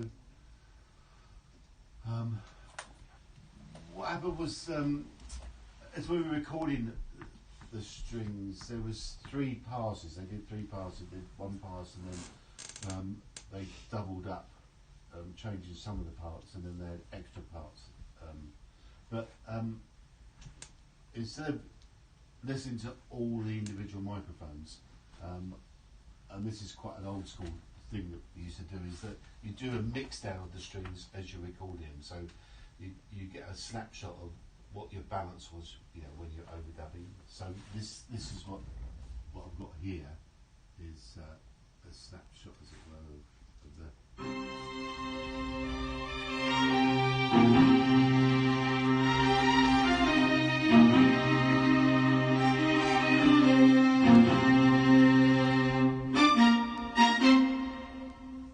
And that's with a Brocasti reverb on them.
Yeah, yeah. That's really nice. Yeah.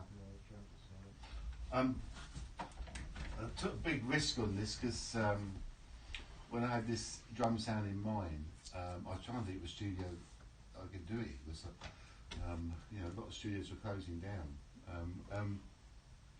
I actually went online and was looking at photos of studios, and there's one in Kensal Road, near Ladbroke Road, called East Coast Studios, and the drum booth, it was about a fourth the size of this room. It was really small, I just looked at the photo and went, that's going to be the room. Without even going there and checking it, and I booked the session and everything, and it was the room. I mean, it was, I was really lucky. But the studio had been there for 35 years. I didn't even know it'd been there that long. And the drum, it was just like one overhead mic, a FET 47 on the bass drum, a ribbon mic at the back of the drum kit. It was a 251 over the top of the drums, a Tony Frampton. I think it's a 201 dynamic on the snare, and 421s on the toms, Sennheiser 421s, and I can't remember what was on the hi-hat. It was a M160, a ribbon microphone. Yeah, so that was it. But that was very lucky that I managed to get that, pick the right room. I just noticed actually on that, I don't know why, but the keyboard's out of time. It must have, when the stems, something happened to it. Anyway. So I just heard there's a triangle on that as well. I forgot that. That's not my signature, bloody triangle and everything. Actually, let me just solo the guitar. Well, that's a stem, because I want to tell you the story of the guitar. This is really interesting. So Noah, the lyricist and the singer, he's not much of a writer of music. His melodies are great, but he doesn't sit down and really write a song. So he met this busker in the park one day. This guy sitting down playing acoustic, and they really got on well. So he asked him to come and write music for him. And his name was John King. And what John would do was that he'd sit at home with his acoustic, and he'd tune the acoustic guitar within itself, but not to A40 or not to any tuning, which I didn't find out until after the first overdub session. So it was kind of tuned internally, but not to any specific key or pitch. And he'd record his guitar part on a little Zoom recorder, and then put it into, I don't even know what software he was using, but put it into something and edit it and loop the parts the way he wanted them. And then he'd send that to Noah, and Noah would come up with the top line and the lyrics. So I kind of heard about 6 songs in this way, just with the vocal and the guitar, and that's why I said, this is great. The songs you're writing, terrific. Let's move forward. So in doing this, I had to take all the guitar parts and then put everybody else on top of those, because they were done and dusted. But I found out that they were out of tune, and also his editing was really bad. So it was all that. Every time it went to a different part of the song, it wasn't in meter with the rest of the song. So we spent a long time kind of tuning it all, and some songs had to come up like 60 up or down 16 cents. It was quite a lot, but we got there, and then everyone else was put on top, but all at the same time. The drums and the bass and the other keys were done all in one take. Obviously the horns were put on afterwards and the strings, but let's see what's going on.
The album's, I think he's called it Forever Man. I think it's not out yet. Oh, it's not? No. He's been sitting on it for 2 years. Which is a great shame. I don't know why either. This is just reminding me actually. So this whole album is kind of acoustic guitar based. That's where it's all coming from. It was to get that rhythm section was really a great thing. Really good bass drums and. It's strange. I think there's only like 2 electric guitars. There's the wah-wah guitar on this, but there's hardly any electric guitar on the album. It's all minimal. So it's all based around acoustic bass and drums, really, which is pretty interesting. Any questions about any thoughts? What did you do for the piano? How did I put it out of time? I don't know. How did you record it? To be honest, I can't remember. There's a Wurlitzer in there as well. I just spotted there's like a couple of. Okay, so that's a Yamaha. Yeah, it's the Yamaha brand disco. That would have been 2 414s. It's quite a bright piano. There's a Rhodes. Yeah, it's a Rhodes. Yeah.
Trumpet, sax, and trombone.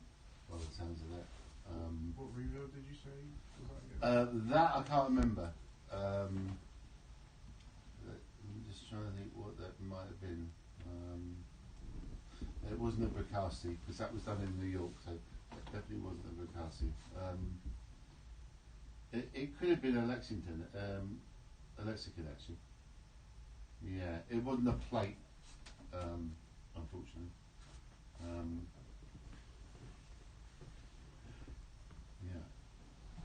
I never thought to ask Mike, what's your mic collection here? have to see. It's not too shabby. No, I'm sure it's not. So we've got all the usual suspects. So 57s, 58s. Yeah. We've got a couple of 451s, two match pairs of 414s and a single 414. A bunch of Lewitts. We've got an M149. No ribbon mics yet. Two Sigma ribbons. Oh, I don't know them. Okay. Which get mixed reviews. I remember the ones on Antonio were cloud. They were Right. cloud ribbons. Yeah. What else have we got? SM69, which is nice for doing stereo recordings. What's the flat version? You say 41s? About 5 41s. Yeah. KM184s. SM7B. And the M160s? No. Okay, they're a great workhorse. They really are such a good microphone. They're a ribbon microphone, but I've forgotten all about them until I saw the documentary, the Band documentary. I don't know if you've ever seen that film. It's the bands. There's a band called The Band. It was their last gig. It's got Dylan in it and Robbie Robertson's in the band. And I was watching it and I couldn't figure out what a lot of the vocal microphones were. And this was, this is about 40 years ago, I think 35 years ago. And I know it was recorded on the Wally Hyder truck at the time. So they doubled up on all the microphones. Was it one of the, No. A lot of those recordings, they would double up on the microphone. Yeah, So they'd have yeah, one for the going PA to and one for the. This wasn't doubled up. And I kept looking at the film because I couldn't figure out what these microphones were. It's like really, it's not a Shure. Didn't look like anything that you'd use for a vocal microphone. And there was three of them. It was one on Robbie Robinson and one on, I think Stephen Stills was on it, and maybe even George Harrison, I think. And I'm thinking, what the fuck are they? I can't figure out what they are. So fortunately, I knew the guy that had recorded it. He was still with the truck in LA, and called him out. I said, what did you use on those vocals? He said, we ran out of microphones. And he said, all we had left was 3 M160 ribbon microphones, which you would never, you'd never dream of putting those in a live concert because they're not very directional. It was amazing because you could be singing like this far away and it was picking it up really clear. So they're good mic. You should definitely treat yourself to an M160. Yeah. What was the one you were using on his vocals? Okay, that was an RCA 44, which is like it's like a giant 414. It's that strange. Oh, is it the one that's got like the braces on the Yeah, side? the big like, nuts on the side. Yeah, And some of them are cut like brass in colour. Yeah. But they're an old microphone from the 40s, American, almost like a broadcasting microphone, big old ribbon. Did they used to use them in boxing announcements? Yeah, that's the type of thing it looks like. Yeah, when they pull them down. Yeah, the big. Yeah, I don't think it was that microphone, but the same shape. Yeah. If you kind of see sometimes photos of early photos of Sinatra, he'll be in front of one, and then later, of course, he was in front of a U47 or a Telefunken 451 in the Capitol Studios. But yeah, quite. And we definitely put a Pultec on it because it was a bit furry, and on this stem, I'm pretty sure that there's an echo plate at Eastcote, an EMT, which I love, and I think we put it on. Going on inside me, positivity, negativity. There's a path every day, and I'm fighting to stay on it. Yeah, that's the plate. If I'm gonna beat this feeling, I need some spiritual healing. Mothers holding the children, fathers fighting for the little man. Lives on the corner of summer, dealers on the corner of winter. I'm doing fine on the lay low, gotta keep outside on my window. They say no good deed goes unpunished. I say don't see drama, just see love. Can't control the people, the weather all the time. I choose God and God told me choose life. Lives on the corner of summer, deals on the corner of winter. I'm doing fine on a lay low. Gotta keep that sign on my window. What is a lay-low? Live our truth, kept my soul. I thought you were saying Lilo. I got nowhere else to go. They say one song is 1,000 prayers. So take a knee, I'm almost there. My father told me, kick the walls down. Yeah, okay, so I've just remembered. So it's definitely the pull tech on it. For a bit of, more likely a bit of 8K. And it's got a LA2A on it as well. But a really old one. I love those old vocals because it can be really working hard, but you don't kind of hear it. It doesn't like suck it away, you know, completely. It still keeps a presence about it on the microphone. The only thing with singing into a ribbon microphone, you can't get too close. It doesn't like it. The pops get really intense, and it's better to not use a pop screen on it. It's better you get the right distance and it works. But it's not a mic that a lot of singers like to work the microphone, you know, come in and out dynamically, which is great. But that one, you have to know how close you can get to it before it starts, you know, sounding pretty ugly. Ribbons seem to like it if you give them enough room for the sound to almost fall onto them rather Exactly. than being Exactly. fired at them. Exactly. Yeah. You get too close and it just shuts down almost, and they don't like it. Yeah. They started to remake those as well. I mean, you know, there's a new version of them. The M160. No, sorry, that's the RCA, the 44. Right, Yeah, big old 44. Yeah. AEA? Yeah, exactly. Yeah. I haven't heard a new one. That's the yeah. It's the only one I've heard actually.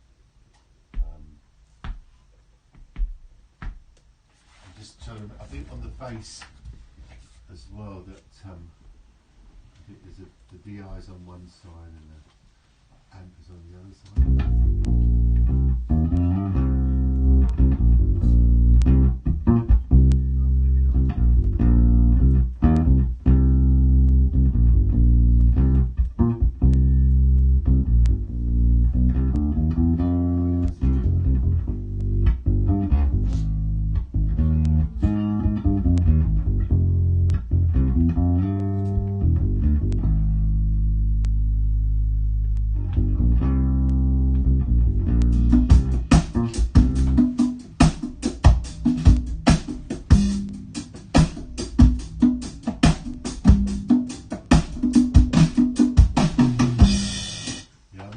Fascination with there's an artist called Al Green. I don't know if you early Al Green records. And I actually went to the studio in Memphis where he made those records and saw the room. The actual control room was like half the size of the men's room here. So it was absolutely tiny little room. And Willie, who recorded all those records, he just had. The desk didn't have any EQ. I mean, this is going way back. He just had 8 volume knobs in front of him to do the mix. It was amazing to see.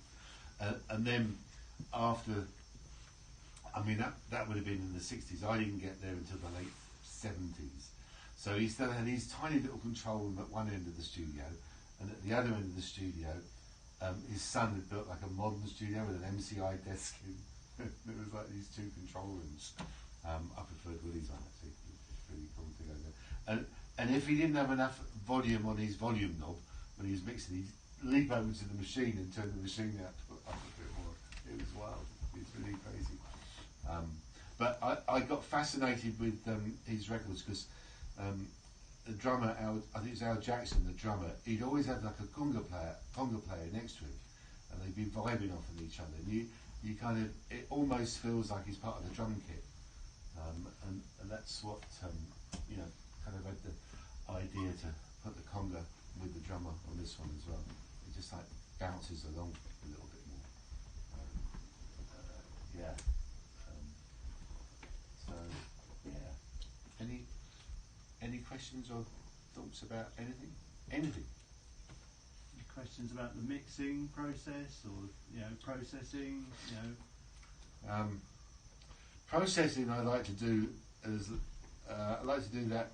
Well, yeah, I really said I'd like to get the right microphone for the job, and then in processing, do all the if there's any processing later. So if I've got a kind of a definite sound that I'm trying to get in processing, that needs processing, yeah, I'll go for that. Otherwise, I'm just trying to get the sound of what I'm hearing out there, the best possible recording, and then I can mess with it later in mixing if I have to. But by that stage, it's more of like a balance thing, rather than a lot of processing. I mean, when it gets down to final mixing, yeah, there'll definitely be some processing on the stereo bus, some compression, maybe some EQ across the whole bus as well. But I try to get as much of the sound I want down, and then it's all a question of balance and reverb. I went through this whole thing of with reverb of when I started working in Pro Tools a lot more. There was a lot more options, obviously with plugins and with outboard as well, like the TC. But having a different reverb for each instrument or each part, and I kind of felt my mixes were, I don't know, how can I explain it? They were, they didn't seem as focused. They were kind of disappearing. They're going up their own backside almost sometimes with reverb.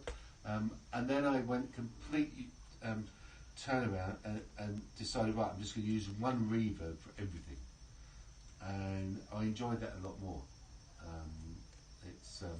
I used to get really carried away with reverb as well. I used to put it on a lot of stuff, and then I'd do a mix of it and play it in the car, play it, somewhere else, and go, oh, no, that's way too much, and then strip it all back. Yeah, I mean, it all depends what type of record song you're working on, but I think it's good to try a lot and then bring it back. Yeah, I'm a big fan of spring reverb as well. I like spring reverb. I mean, that is one thing that I think plugins, that's really great fun, because you can, experiment a lot more. Back in like the 70s and 80s, you just had a couple of echo plates or one echo plate, and you would have had a tape delay. That was the other thing as well. And pre-delay is really interesting for an echo plate. If you've got like a long pre-delay as well, so maybe like 80 milliseconds, so it's 80 milliseconds before it goes into the echo plate. That's interesting because it keeps the initial sound, like the vocal, quite drying in your face, and then you've got this big gap before the echo comes back at you. If you get it right, the reverb it disappears within the music, so it's not obvious there's a load of reverb unless there's a stop, then you hear it. But because of the pre-delay, it's opening up the vocal sound in a strange way. Yeah, that's an interesting trick. Yes, Danny, I can see you've got a question. Yeah, the drums sound on this particular record are really tight. Most of it was in a small room. It was.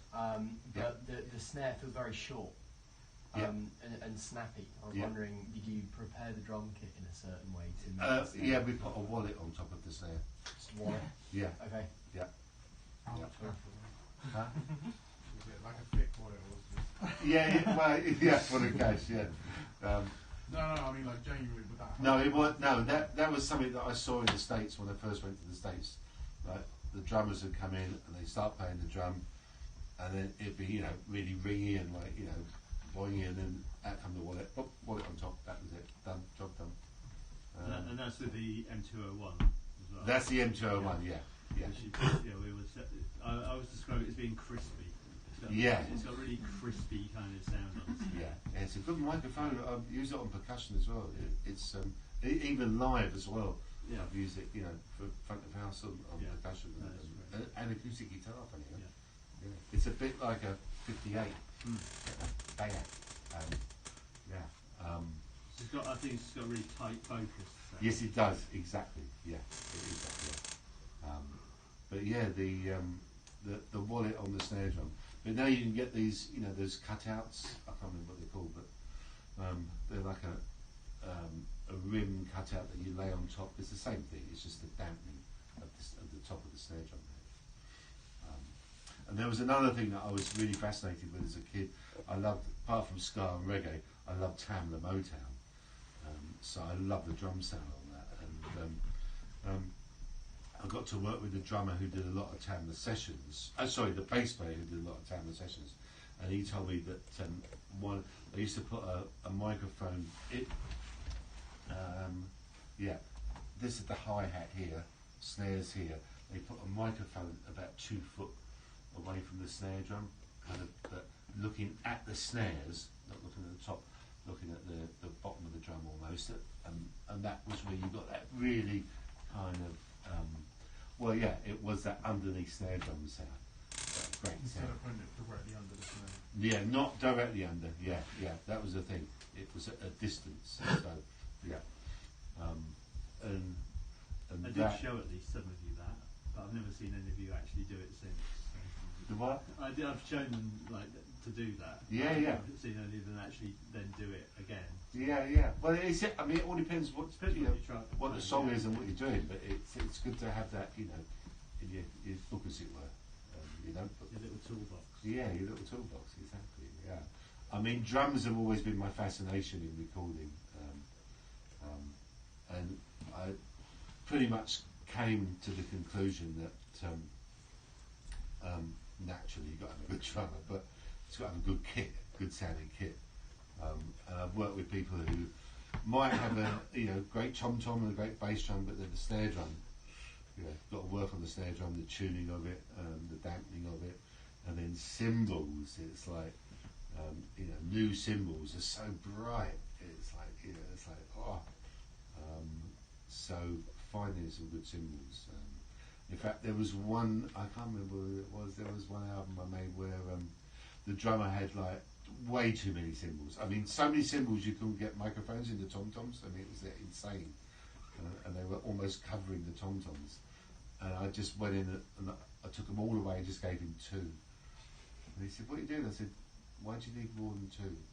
Actually, it was a ride and one crash. It was great. He understood. And it worked.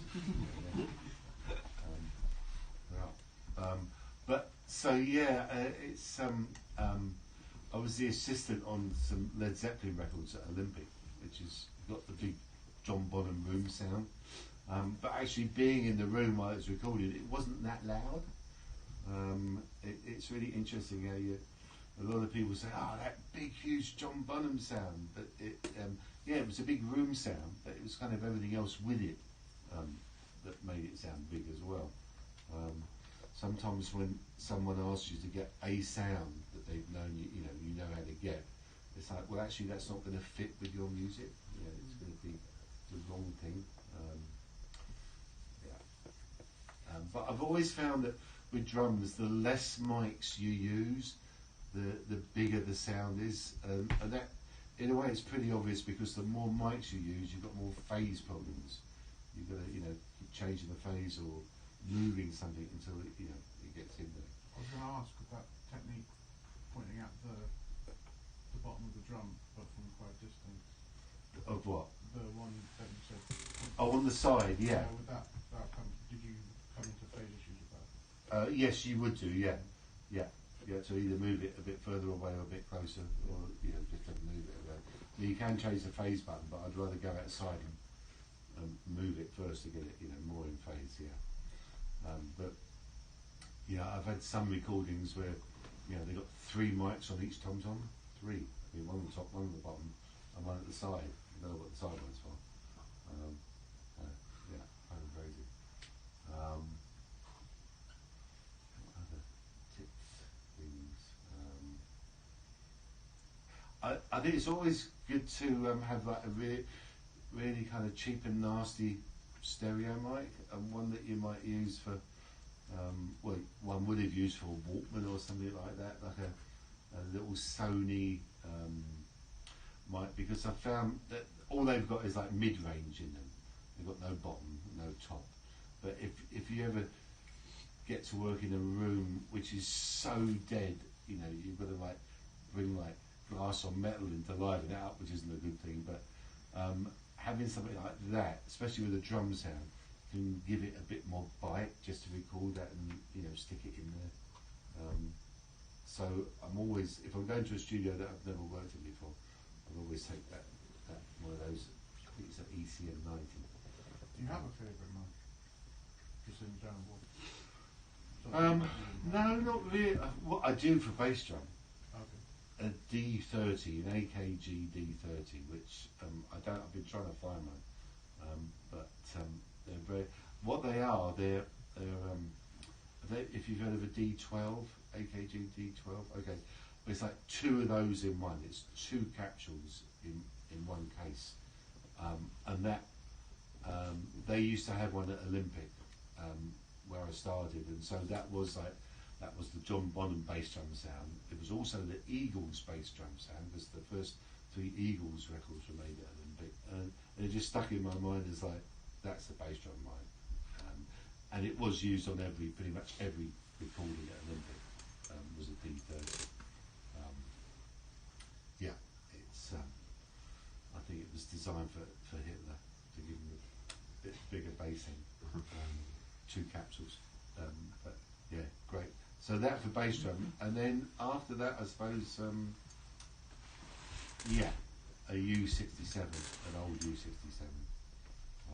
The new ones are good. You know, the new ones are good too. I haven't actually A-B'd them, because I do have I've got a 1963 one which sounds amazing, but I've never compared it with the new one. I've been on a session that actually compared it. But apart from that, the old 57 is, you know, can't go wrong with that. Yeah, and that 201 we were talking about, the Bayer 201. What other mics do I like? That's it, really. Yeah. It's interesting for me how ribbons have come back into production now. Like people are, you know, understanding and liking the sound of them a lot more. I think that might be because so many recorders have just become like top end heavy, and to get that warmth and darkness, as it were, back into recording, I think that's quite. You've got to be quite brave to do it in a way. But I think it gives you a much better kind of palette to work with. I don't know if you've heard of it. There's a mixer called Bob Clear Mountain. I mean, Bob was one of the first remixers to come along. He actually remixed a track that I recorded. This is a funny story. So I recorded and mixed Miss You, Rolling Stones song, on that Some Girls album, and it was like the Stones. It was their kind of disco record, as it were, and it was a time when the president of Rolling Stones Records, he was friends with Bob Clear Mountain, who was working at the power station, and Bob had just been like getting into this thing of mixing other people's records. So a lot of people, including myself, thought, fuck, why should someone else mix the record that I've done? You know, put all this work into it, and what's wrong with my mix? So I was working in LA when the record came out, and I was in a hired car driving around, and Miss You came on the radio, and I'm listening to it, you know, FM radio in LA, and I'm going like, oh wow, this sounds amazing. Oh God, Bobby's really good. You know, I can understand why now. And then there were two versions. There was Bob's mix, which was the edited mix version, and then there was the original album version, which was my mix, which had the sax solo. I'm driving along, and all of a sudden the sax solo comes on. And I went, shit, it's my mix, it's not Bob's mix. And that was a great release for me, because it's like my ego was totally stripped away. And I thought, well, as long as it's been recorded well, you know, you'd have to be a bit of an idiot to fuck it up in mixing it. And it was really just quite small things in balance that, you know, even I didn't hear, you know, that he did. So that was quite interesting to discover that at an early age, because for many years afterwards, a lot of producer friends and engineers would really get upset that, you know, they'd worked on this project for ages, put all their heart and soul into it, and then the record company come along and say, you're not mixing it, you know, so-and-so's mixing it. They get really upset, but it's like I managed to let that go at a really early age, a really early time. But I nearly crashed the car when the saxophone started going. It was like, what? It's so weird. Yeah. So that was good. Yeah, I've been very lucky. I mean, I've worked in LA a lot, in New York, Atlanta, in Berlin. I had a great time in Berlin at Hansa Studios. That was a terrific. And that's before the wall came down as well. That was with Meridian and Killing Joke. You know, Spear of Destiny. What's over there? Yeah, that was an old Neve desk. That was a good studio. Yeah, I'll tell you what else has seems to have disappeared a lot now. Is there was a time where you had to use a snare sample with everything. You know, people would use their favourite snare sample, and put it behind every drum kit that they were mixing. Don't do that anymore. I'm sure some people do, but that was the time when I remember records like the snare drum was the loudest thing, louder than the vocal. Yeah, it was wild. That's disappeared a bit. Yeah. So is there anyone recording any jazz or getting into any jazz at all? Yeah? Well, I love my jazz a lot. I haven't actually recorded any yet. But okay. And what's the lineup of it? What is it? Instrumentation? Well, I'm in a band which is I'm on drums, got someone on keyboard, someone on guitar, and someone on bass. And then the bassist also plays saxophone as well. Okay. We recorded a jazz band last night. You did? Yeah. Oh, great. Oh, cool. Oh, that's what you're doing. Okay. Terrific. Oh, great. Okay. Because it's great that you're getting into jazz in your younger years. I'm just getting into it in my older years because, yeah, I just really love the sonics of it as well. I mean, I've also been very fortunate in my career that I've, you know, so I've worked with the Rolling Stones, worked with Antonio, I mean, how different can you be, you know, in those two, and then Peter Tosh and Jimmy Cliff, the Chieftains, Gypsy Kings, Killing Joke, which is like, you know, punk, just all different types of music, but I like all different types of music, so that's, you know, that's the main thing, and I think you have to embrace that. But you've got to be good musicians. That helps everybody. You can't really record a shit singer. Well, you can record it and make them sound good. If you want to spend hours and hours and hours tuning and you know, timing corrections, why do that? You might as well just get someone else to sing it, or get that person to sing it better. You know, tell them.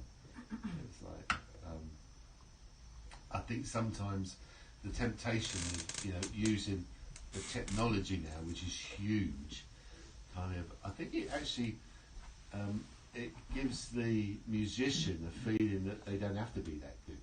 You know, it's like, and that's so far from it. I think, you know, a lot of mediocre musicians are around because of that. You know, that they get this mindset that they can just fix it. I can fix that later. I'll fix that. But you can, but you know, if you're up on stage, it's a bit hard to fix if you're fucking up there and you're not seeing. So yeah.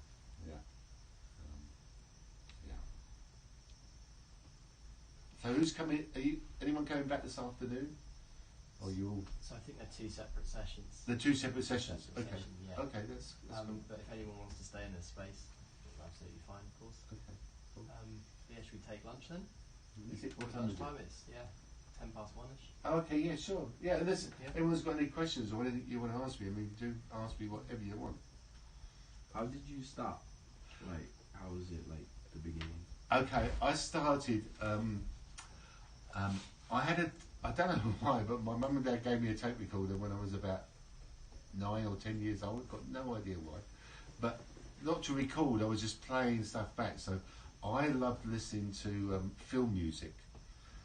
I wasn't into anything other than film music and Frank Sinatra. I loved Frank Sinatra, and then at school, because of the tape recorder, I was asked to do at school plays to do sound effects, which I loved because if I could get off of doing a lesson and do, up on the stage doing sound for a school play, I'd be up there. So I did a lot of that at school, and then we got into doing like a recorded magazine at school as well. So I'd be recording that, and then our school, my secondary school, had a big history to it. It was a hospital in the Crimean War, and then it was a insane asylum, and then it was something else and something else. So one year, the school did a Sonne Lumiere, and there was myself and another kid who were responsible for doing the soundtrack for that. So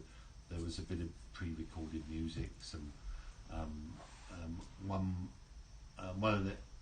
of the patients jumped out of the 4th floor, set herself on fire, so with the sound of burning, a burning person out the window. I'm joking there, but sound of flame. So I was already into like sound, and I loved the idea that you could press a button on a tape recorder and capture, a sound that you heard. And then, so then it got to the point where I think I was like 16 and a half, 17, and I didn't go on further education, and I had a lot of like jobs, driving jobs, picking up spare equipment for stuff, and I'd go past this studio in Barnes called Olympic because I had a girlfriend who lived around the corner, and I used to go in there every time I used to go and see her, which was definitely once a week. I'd go into the studio and say, "You've got any jobs?" I just knew it was sound. I didn't know what was inside, but it was sound. And they said no. I kept going back, and after about 3 weeks, they took my name, and after about 6 weeks, I eventually got an interview, and they said, "Come in for an interview. We'll give you a technical interview." And of course, I was terrified. And the only technical question I was asked was how to wire a 13-amp plug. I knew how to do that, and then about 2 weeks later, I got a call saying, "Can you start next week? £11 a week." I said, You're on, isn't it? I said, "Yeah, sure." So I started, and I was told to go into studio and just introduce yourself, sit down and observe. So I walked in my first day and said hello to the engineer. I just said hello and crept in and sat down. And then I noticed that the assistant engineer, because then you had to have someone to operate the tape machines, tape assistant. There was no tape assistant. So the engineer looked at me. He said, "Do you work here?" I said, "Yes." He said, "Can you take over?" And because my kind of experience at home and doing stuff at school with tape recorders, I knew how to work a tape machine. Even though this was an 8-track, I didn't have an 8-track at home. So I sat down and it was only like a 30-minute jingle session, did it. And at the end of it, the engineer looked at me, he said, "Well done." He said, "How long have you worked here?" I said, "About an hour." It was just a very natural thing for me to be, I just enjoyed the whole thing of sound and capturing music. But it wasn't about the rock and roll stuff that I got to do later. I was on a lot of film sessions. So it was the first Italian job with Quincy Jones. I was assistant on that. The Thomas Crown Affair, Cry Freedom, a lot of films. And I found that very exciting to have a big orchestra outside, and the adrenaline and the responsibility as well, making sure everything was working. That was a challenge. and it gave me this huge cross section of appreciating instruments and the sound of different things. And then, so after about 3 years of being like assistant T-boy, then I got a chance to engineer, and then it kind of just went on from there. And after, I think, a couple of years of engineering for Olympic, because then you didn't have like freelance people, it was all, you know, you worked for the company. But people were starting to go freelance, so I just left, but always worked at Olympic. And then it just carried on and carried on. So. Do you play any instrument? I play piano, but not very well. I haven't played for ages. I played better back then, but I can sing. Yeah, I used to sing on a lot of records. I used to do like the harmonies for the bands, and then they try it and they go, "Oh no, use yours." So you're on who we can find? I'm on a lot of Meridian. There's some Meridian tracks, New Model Army. What else? Yeah. And then I think after what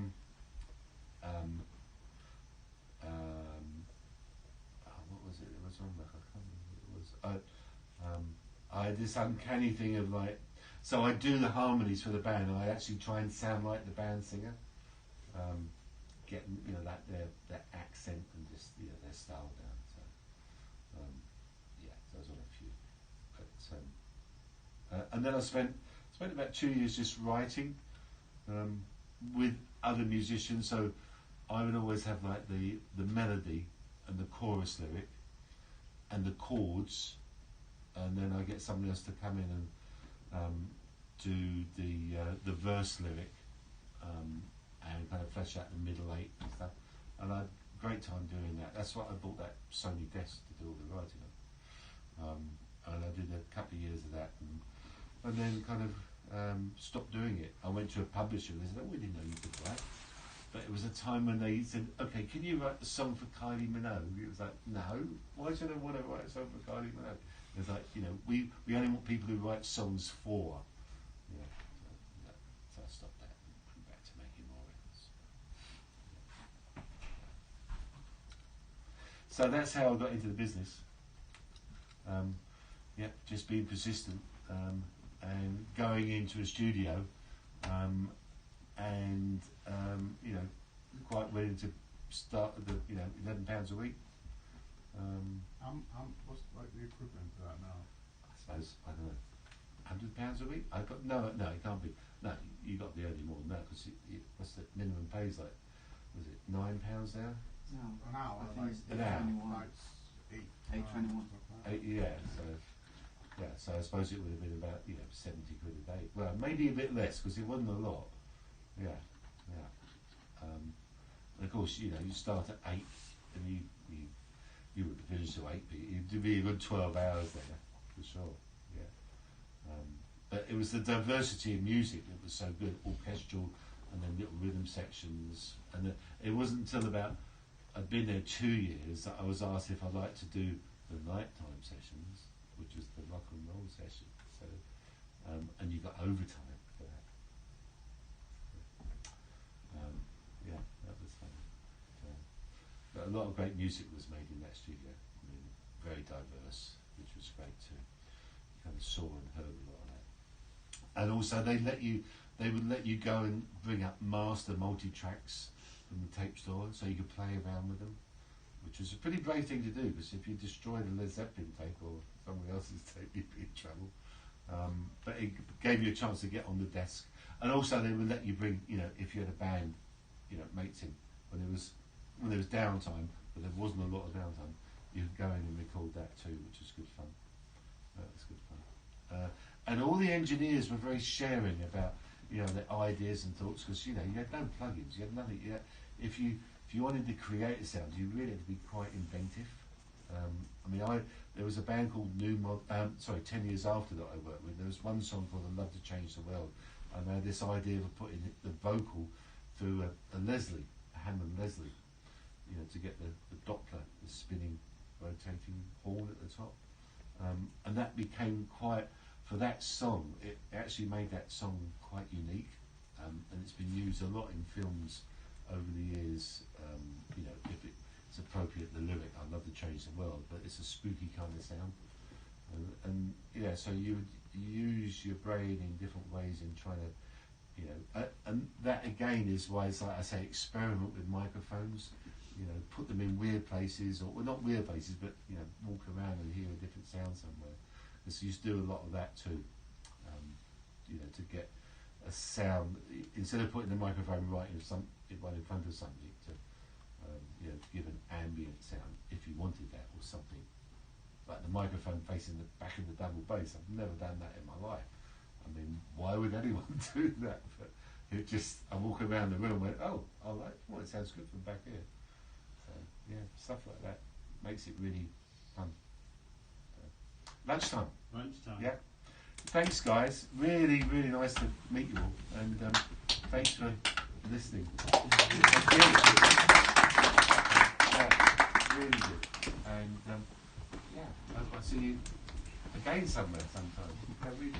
Yeah, it's good. Thank you very much. Hope you enjoyed and got from it too. Thank you very much. Thanks a lot. Yeah.